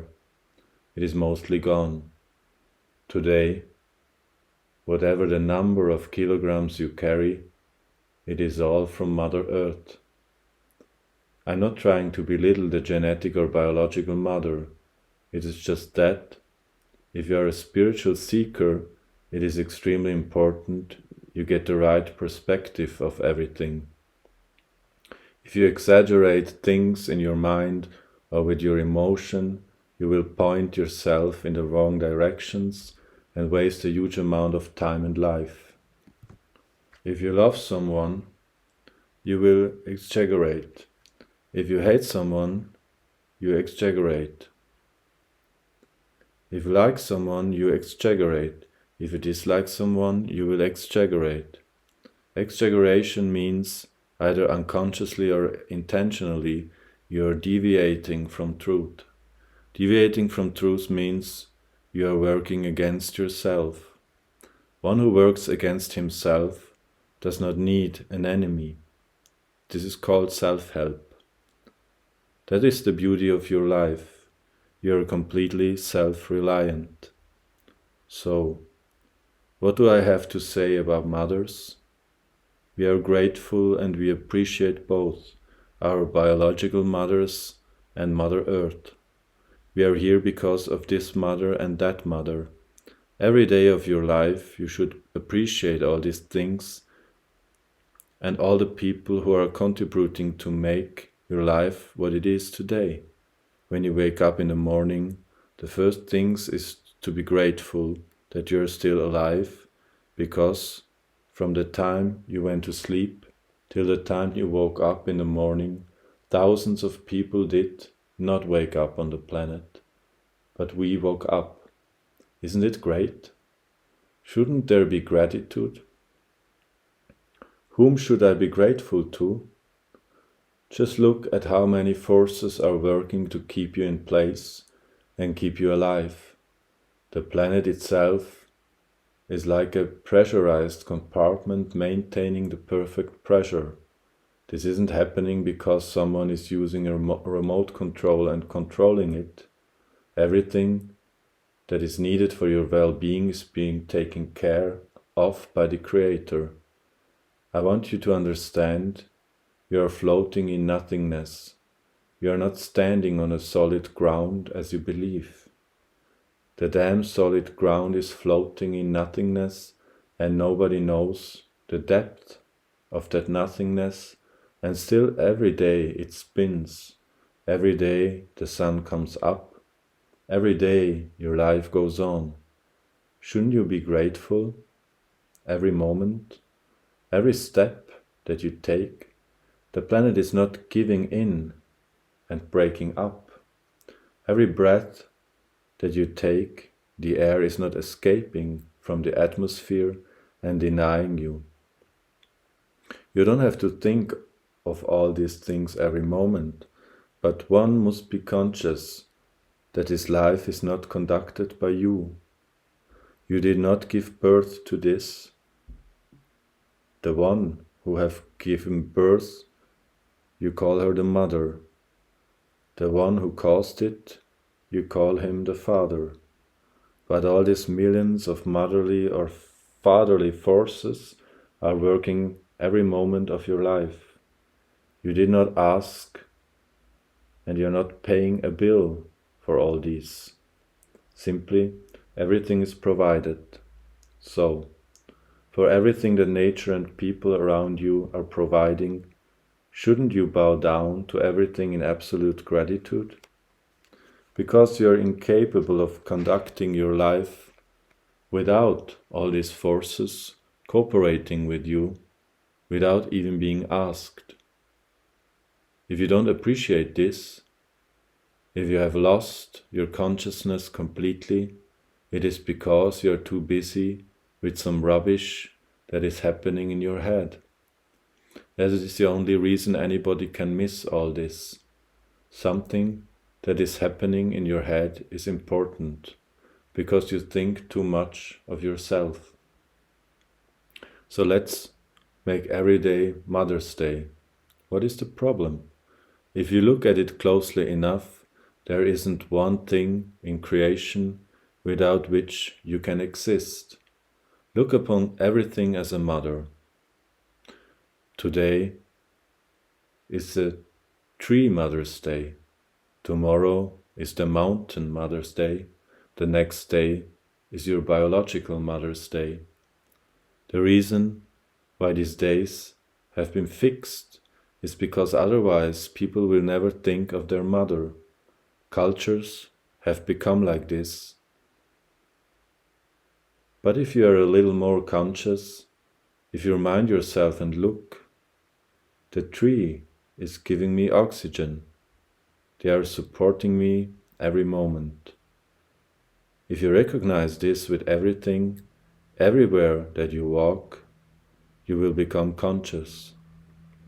If you are so unconscious that you have not thought for what nourishes you and what will ultimately deliver you, it is better you live as per these days. At least you know you are just a pig. I'm not using the word pig in any derogatory way. A pig has a great appetite. He can eat well and grunt. It is a quality by itself. A pig celebrates Mother's Day and believes that it is conscious because once a year it is marked. Today is Mother's Day. Let us be grateful to the mothers. Let's write a card to the mother. I would say it is better to forget about your mother, and one day suddenly when life knocks on your head, you will anyway remember. That may be more useful than fixing a day to remember your mother, rather than give you a false sense of awareness and gratitude. On one of these Mother's Days, it happened in the United States with a certain old lady who was a grandmother. All the children and grandchildren are supposed to come and visit the grandparents. But as the grandchildren grow up, they become teenagers and they don't want to come. But the grandmother always sends a gift to them. They are happy because anyway the gift is coming. They don't want to go and see her, the old woman who wants to go and see her. For 2 or 3 years none of the grandchildren turned up, so the next year when Mother's Day came, the daughter went to visit the old lady, but the grandchildren didn't turn up. The daughter apologized. None of my children are willing to come and even see you once a year. I'm sorry.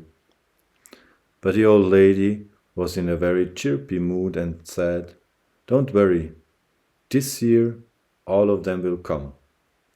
The daughter asked, "How are you so sure?"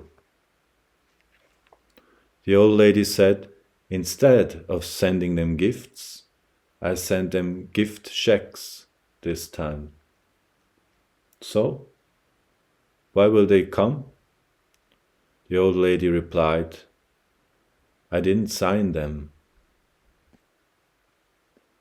There is a dimension of relationship which is not of the body or physicality, which is not of companionship or emotional proximity, but simply of basic life energy.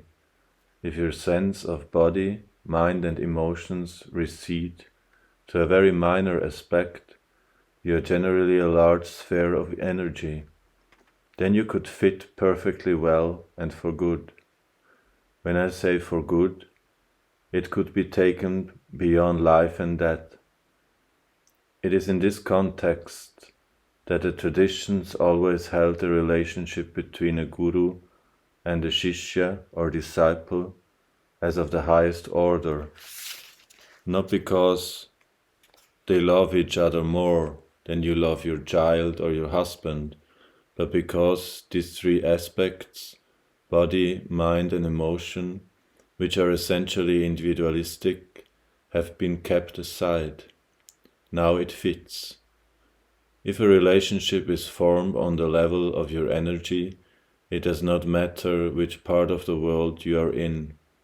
I can still have you shaking. I can still have a certain intimacy which is not possible, even if you live with someone for 50 years. Even on the level of your energy, if you look at it on the surface, each individual energy has its own flavor and they can never match. But the fundamental aspect of the energy is same. If you are capable of penetrating that individual flavor and touching another dimension which is universal in nature, it is an instant rapport. It does not need any conversation or any kind of transaction.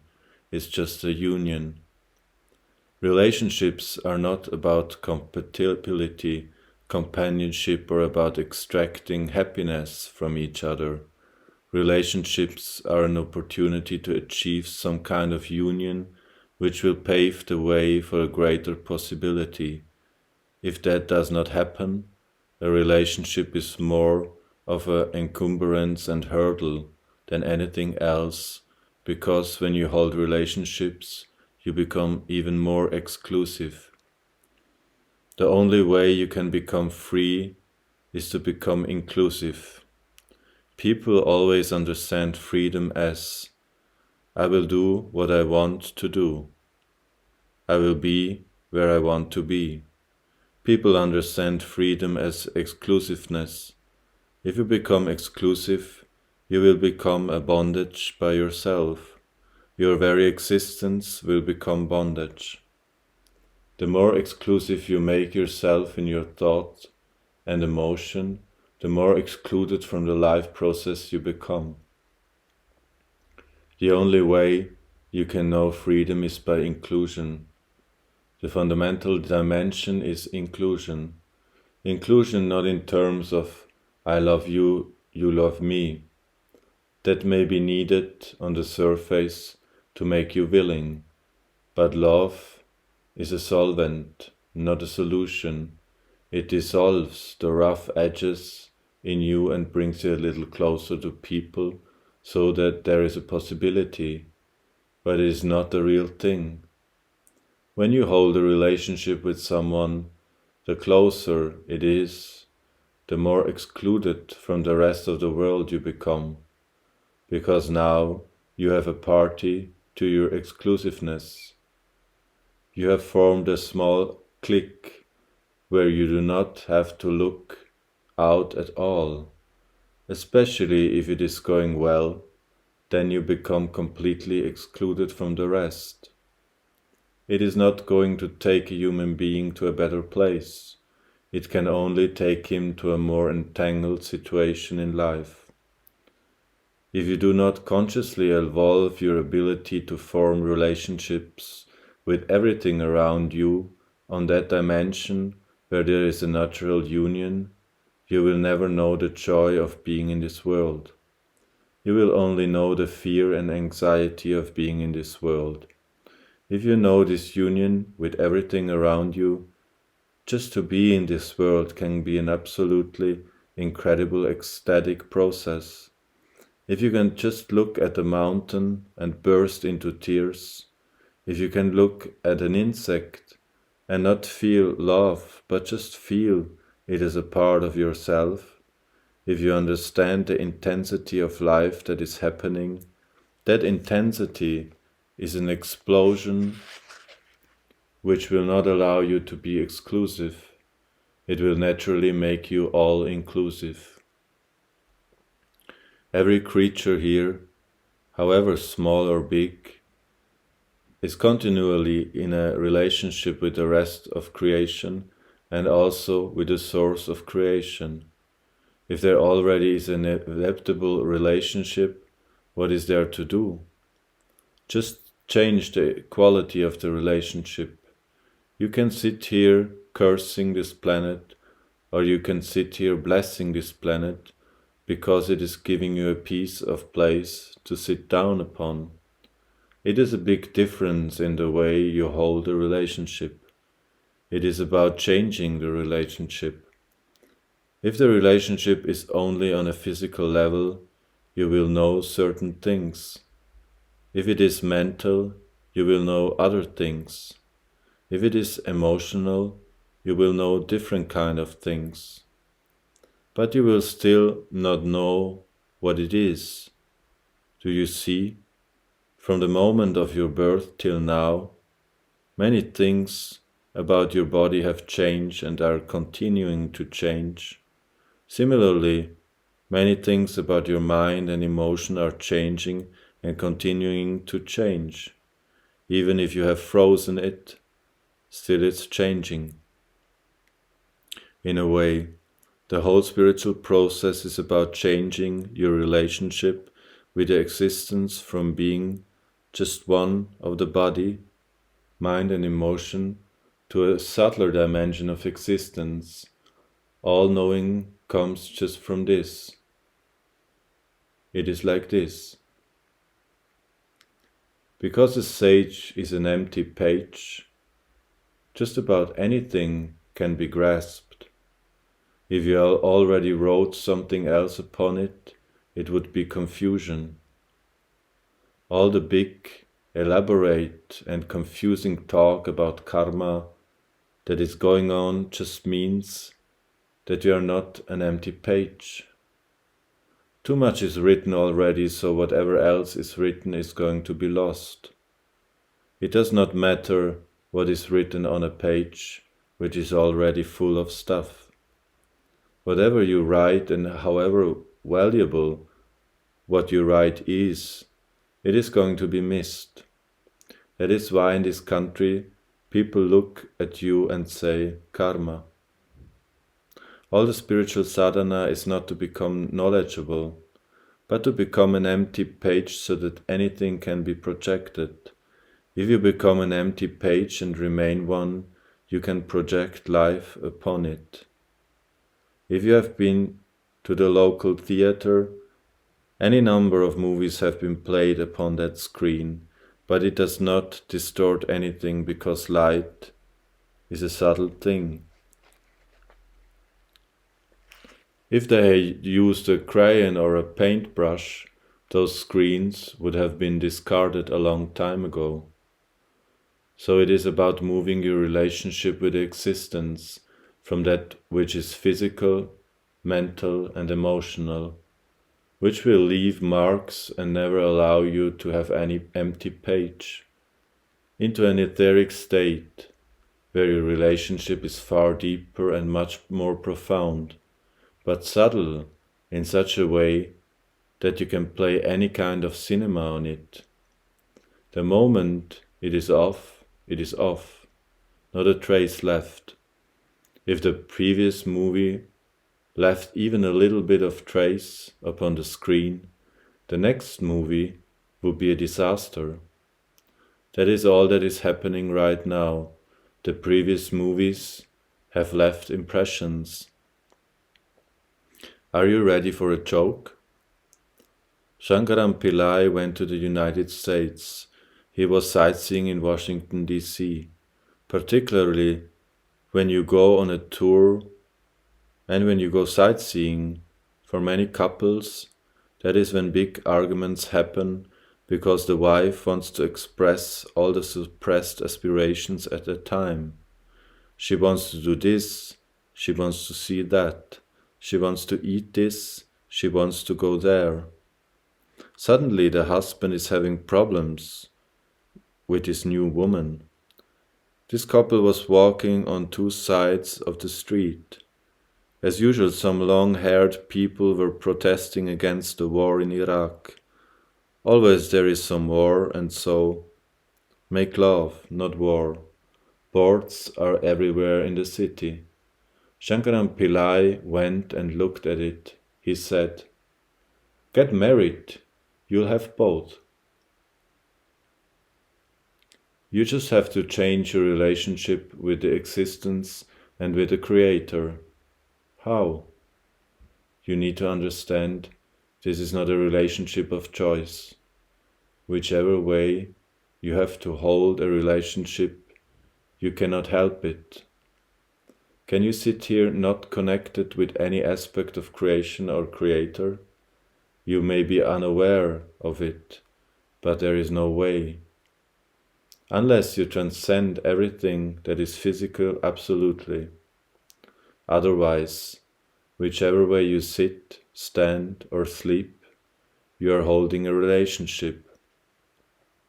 You don't have to try to hold a relationship. So 50% of the problem is solved. The other half is very simple. You do not make too much of yourself. I am not offering a teaching. I am only giving a method. Do you know the distinction between the two? A teaching can be analyzed and understood. A method has to simply be used. It cannot be analyzed or understood. This is just a method. It does not take much effort. You need to constantly see how small a creature you are in this existence. Look at the mountain and see how small you are. Look at the sky and see how small you are. Look at the distance into the sky and see how poor your vision is. Like this.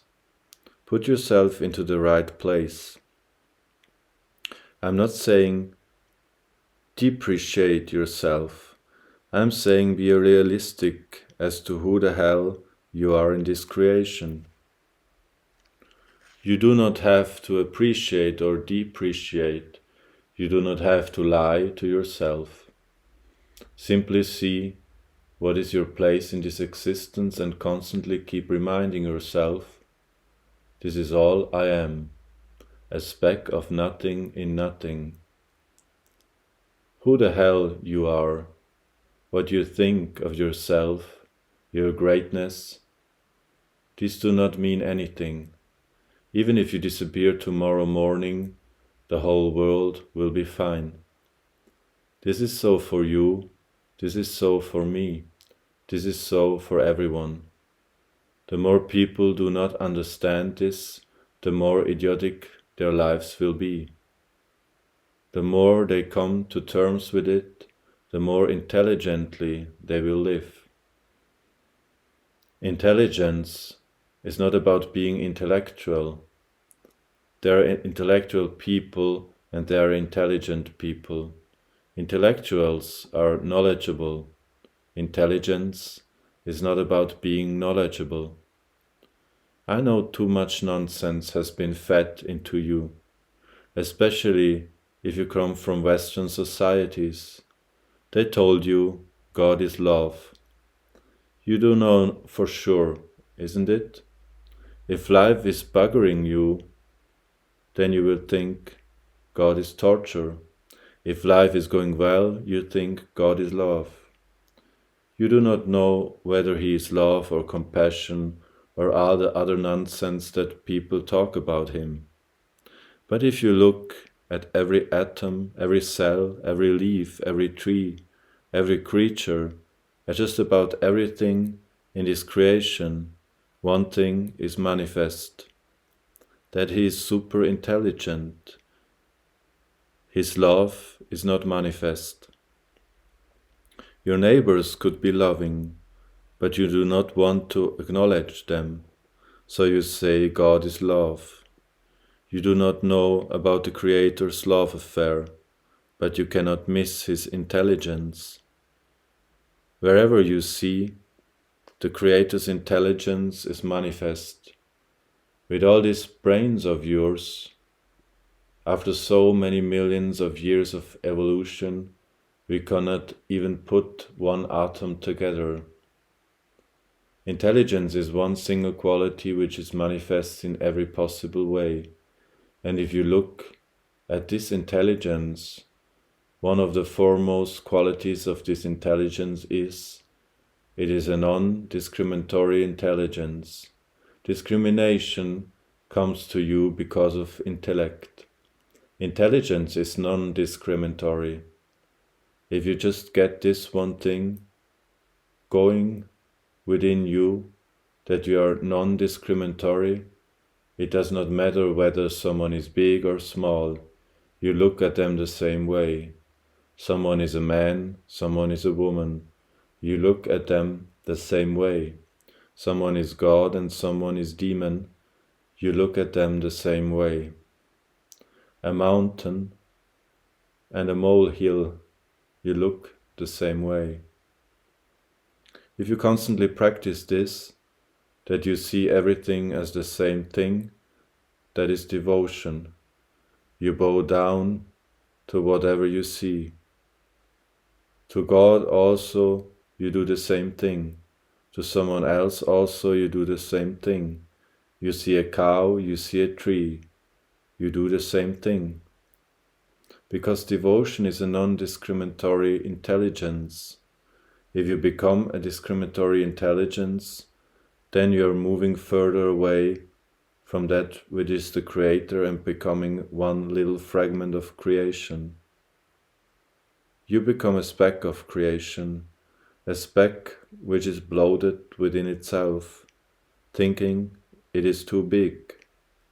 You are really nothing, and you are not worth anything.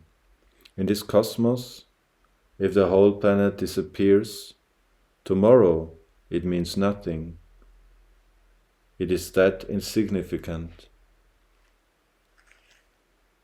If you become a non-discriminatory intelligence, you are getting closer to the Creator act, so that which is the source of creation. There are 5 layers of the body: physical body, mental body, energy body, etheric body, and the bliss body. Getting closer to that which is the source of creation means you are moving from physical to mental, mental to energy, energy to etheric, and then to that which is the source of creation. When you come to the etheric space, your ability to know and perceive is greatly enhanced, because you are not longer limited by the physical manifestation. What you call as time and space is essentially a physical manifestation. If there was no physicality, space and time would not mean anything. Only because there is a physicality, there is something called as the beginning and the ending. Because there is a beginning and an ending, there are measurements of time in between.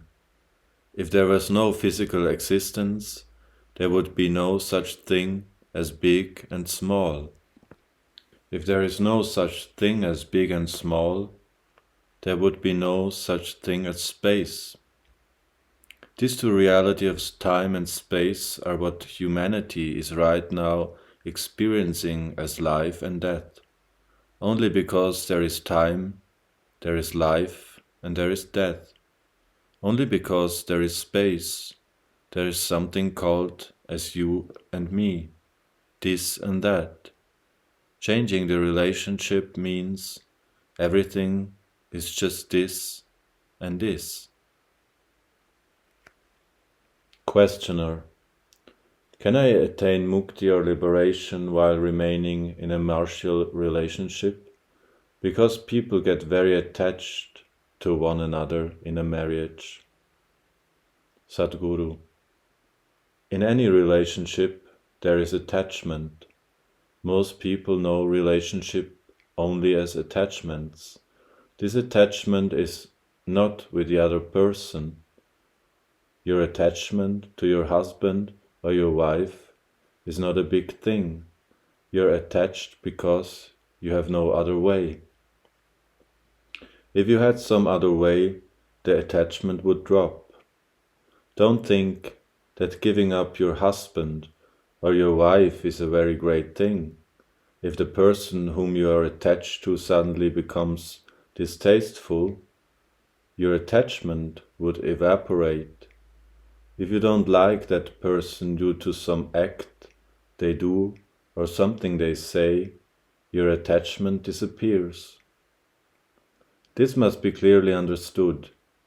The attachment is not with somebody. The attachment is with your body. Because you are deeply attached to his body, you get attached to somebody. You don't have to work on your attachments with people around you. You really need to work with your attachment to your own body.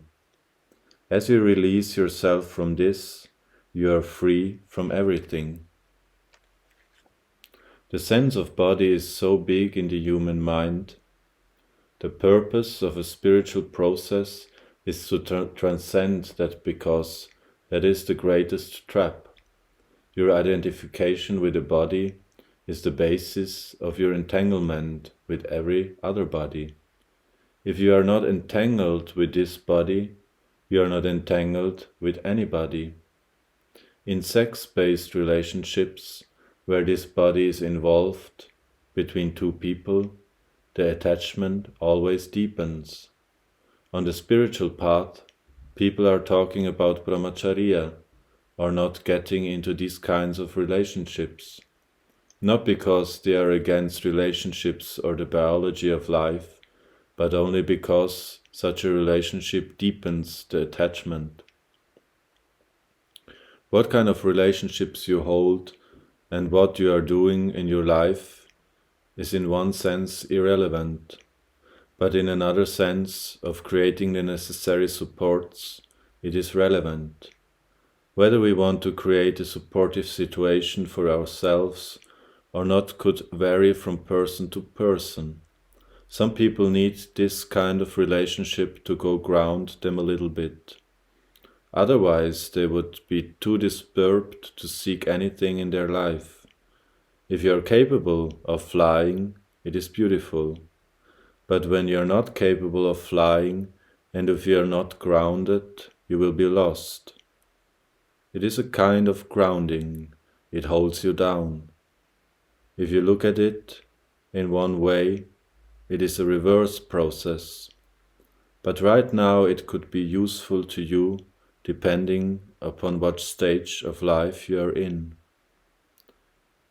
I want you to look at it straight. Why are you seeking a certain relationship? Don't give it all kinds of meanings which do not exist. You are seeking it because by yourself you are lost. You need support psychologically and emotionally. You are seeking it because that is the only way you know how to handle your fears and struggles within yourself. These kinds of relationships only create more struggle and conflict externally, but because you don't know how to handle your interiority, you are using the external to handle your interior. That will only be a stop-gap arrangement. It will never work forever for anyone. It cannot. These relationships have got nothing to do with your spiritual process. Spirituality is something that you do within yourself. How you want to manage your outside is left to you. But as the internal changes, the internal also will naturally show in the exterior. But if you want to manage a certain level of exteriority and want to keep something going, it is up to you what you do with your outside.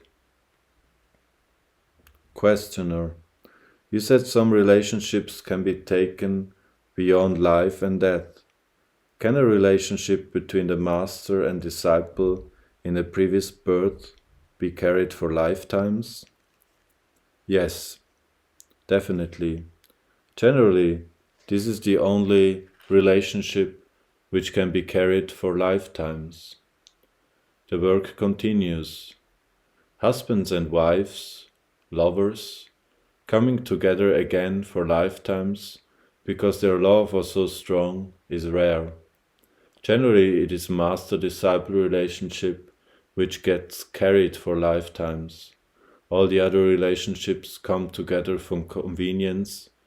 Once it is over, it just breaks apart. The possibility of a relationship extending beyond lifetimes or across lifetimes comes only if the relationship transcends the physical limitations. When I say physical, I am referring to the mental and emotional structure also as physical.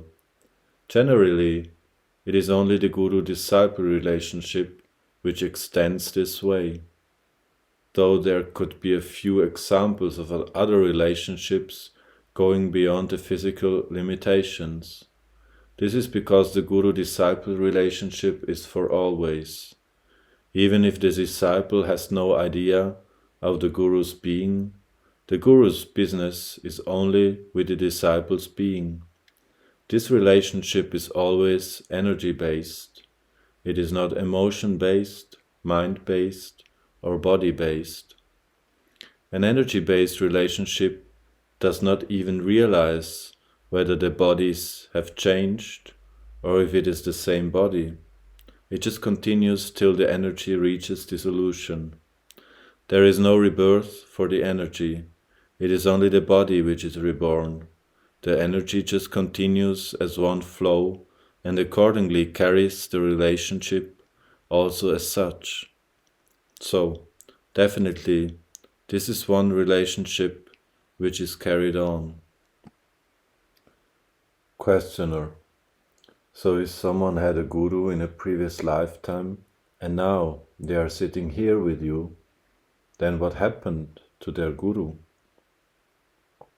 Sadhguru: if someone had a guru in their past life and they are sitting here now, then obviously it has not worked. If they had a guru, they would not be here today. Maybe those people went to too many places and heard discourses and scholarly expositions, but they have not had a guru. If they had a guru and they are here, they are my people. Otherwise, they cannot be here. You need to understand what you are talking about. A guru is not someone who shows you something. The difference between a teacher or a scholar and a guru is, a teacher or a scholar is someone who holds a torch to something and shows it to you. Because of them, you might have seen something. A guru is not someone who holds a torch and shows something to you. He is the torch. He burns. Either you burn with him or you do not. If you did not burn with him, that means you never had a guru. Maybe you just went around. There are ticks in the forest. They have even gotten into me, but I'm not their guru. My blood flows through their veins, but I'm not their guru. Do you understand? The question of someone having a guru and now being here, there is no such drama. A guru means it is curtains, ends of drama. If you want drama, you should not go to the guru. When you want to close the drama, that is when you go to the guru. He is not a pointer, he is the point. It is very different. None of the people here had a guru. That is why they are here. Or if they had, it was me. That is why they are here. not otherwise. Questioner: so if someone has come in touch with you, does that mean it's their last life? Sadhguru: if you're talking in that context, I have initiated more people that I have not physically met than people that I have actually come in contact with, because the number of people I have come in touch with are not too many. People may think it is too many, but it's not too many actually. All the people who come to inner engineering, am I their guru? No. Someone asked me a while ago, are only brahmacharis your disciple? Yes, only they are my disciples. When I say brahmacharis, it is not necessarily only people who got an official initiation. Whether they went through a formal process or not is not the point. In some way, they are on the path. Only brahmacharis are my disciples. If they are not brahmacharis, they are not my disciples anyway. If they're interested in something else, where is the question of disciplehood? They cannot be anybody's disciple. Being a disciple is not about someone. You are not this person's disciple or that person's disciple. If you are a disciple, you are a disciple, that's all. If you are a devotee, you are a devotee. There is no question of you being a devotee of this God or that God. That is just foolishness. You are a devotee, and that is all. That is a quality. There are many who set their eyes upon me, but did not take me as their guru. They may be hanging around here next time around. I may not be here, but they will hang around here because they smelt it. Now they want to eat it. Guru means dispeller of darkness. Gu means darkness. Ru means dispeller. When you say you have a guru, your darkness is dispelled, and why would you be here again? Your darkness is dispelled not because you become light. Your darkness is dispelled because you became nothing. You became darkness yourself. So there is no need to dispel anything. If you stay away from it, it is a terrible thing. If you become it, it is a boundless thing. Darkness is a terrible thing because you are standing here as a little piece of something. If you become darkness, it is a boundless thing. If I bless you, may you become boundless. You feel great. If I bless you, may you become darkness. You think it is a curse. It is not. Darkness is boundless. Boundlessness is darkness. Dispeller of darkness does not mean that we will put a light bulb into you. Scholars and teachers try to put a light bulb into you so that you can see something. A guru is not trying to put a light bulb into you. He is seeing how to obliterate you. If you found a guru, that means your darkness is obliterated because you become a part of it. There is no darkness for you. There is only boundlessness for you. If you have met your guru, there is no question of being here again. If you smelled your guru and are still following him, fine. You like the smell. So you're catching up because you did not really meet him as a guru. You saw him as a man and you liked the smell, but you did not dare to step into him. If you like the smell of roses, wherever the roses is, you go. You could be here just like that. It does not matter because you have not stepped into anything. Don't go on sniffing forever. It is time to step into it and burn, because if you don't, you are not using it for the purpose that it is. If you have an airplane capable of flight but decide to drive it around like a bus, is it wrong? I wouldn't say it's wrong, but it's terrible. To drive an airplane like a car is a terrible and stupid thing to do. Is it wrong to be terrible and stupid? No. Terrible and stupid is bad enough. It need not be wrong. What could take you to a great height? If you use it in a mediocre way, it is just foolish and terrible. This is not a relationship that endures.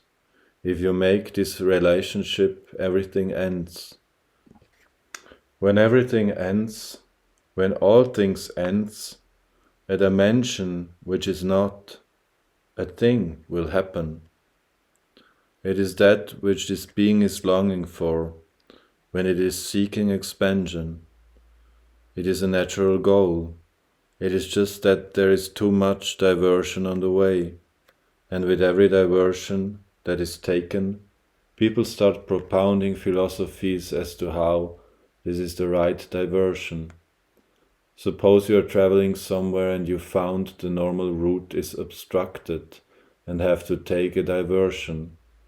Everyone in their car will vote for different diversions and start arguing. Doesn't it happen? Once there is no clear-cut marker, everyone will start making up their own thing. Everyone will start claiming this is it. A man who smokes says that this is life. A man who drinks says that this is life. And a man who is into some other kind of pleasure says, this is life. A man who takes drugs says that this is life. A man who overeats says that this is life. They are all insisting this is life. Because of that, diversions happen. If anything is life, if you do more of it, it should be better. But it does not happen like that. If you eat more, if you drink more, if you smoke more, if you copulate more, life does not get better. People have tried all those things and it has not worked. The only thing that you can do endlessly is doing nothing. And that is the only thing a guru is, because a guru is just the empty space. An empty space is the only thing that can dispel darkness, because it is darkness. Nothing happens there. Where nothing happens, you can make anything happen if you want.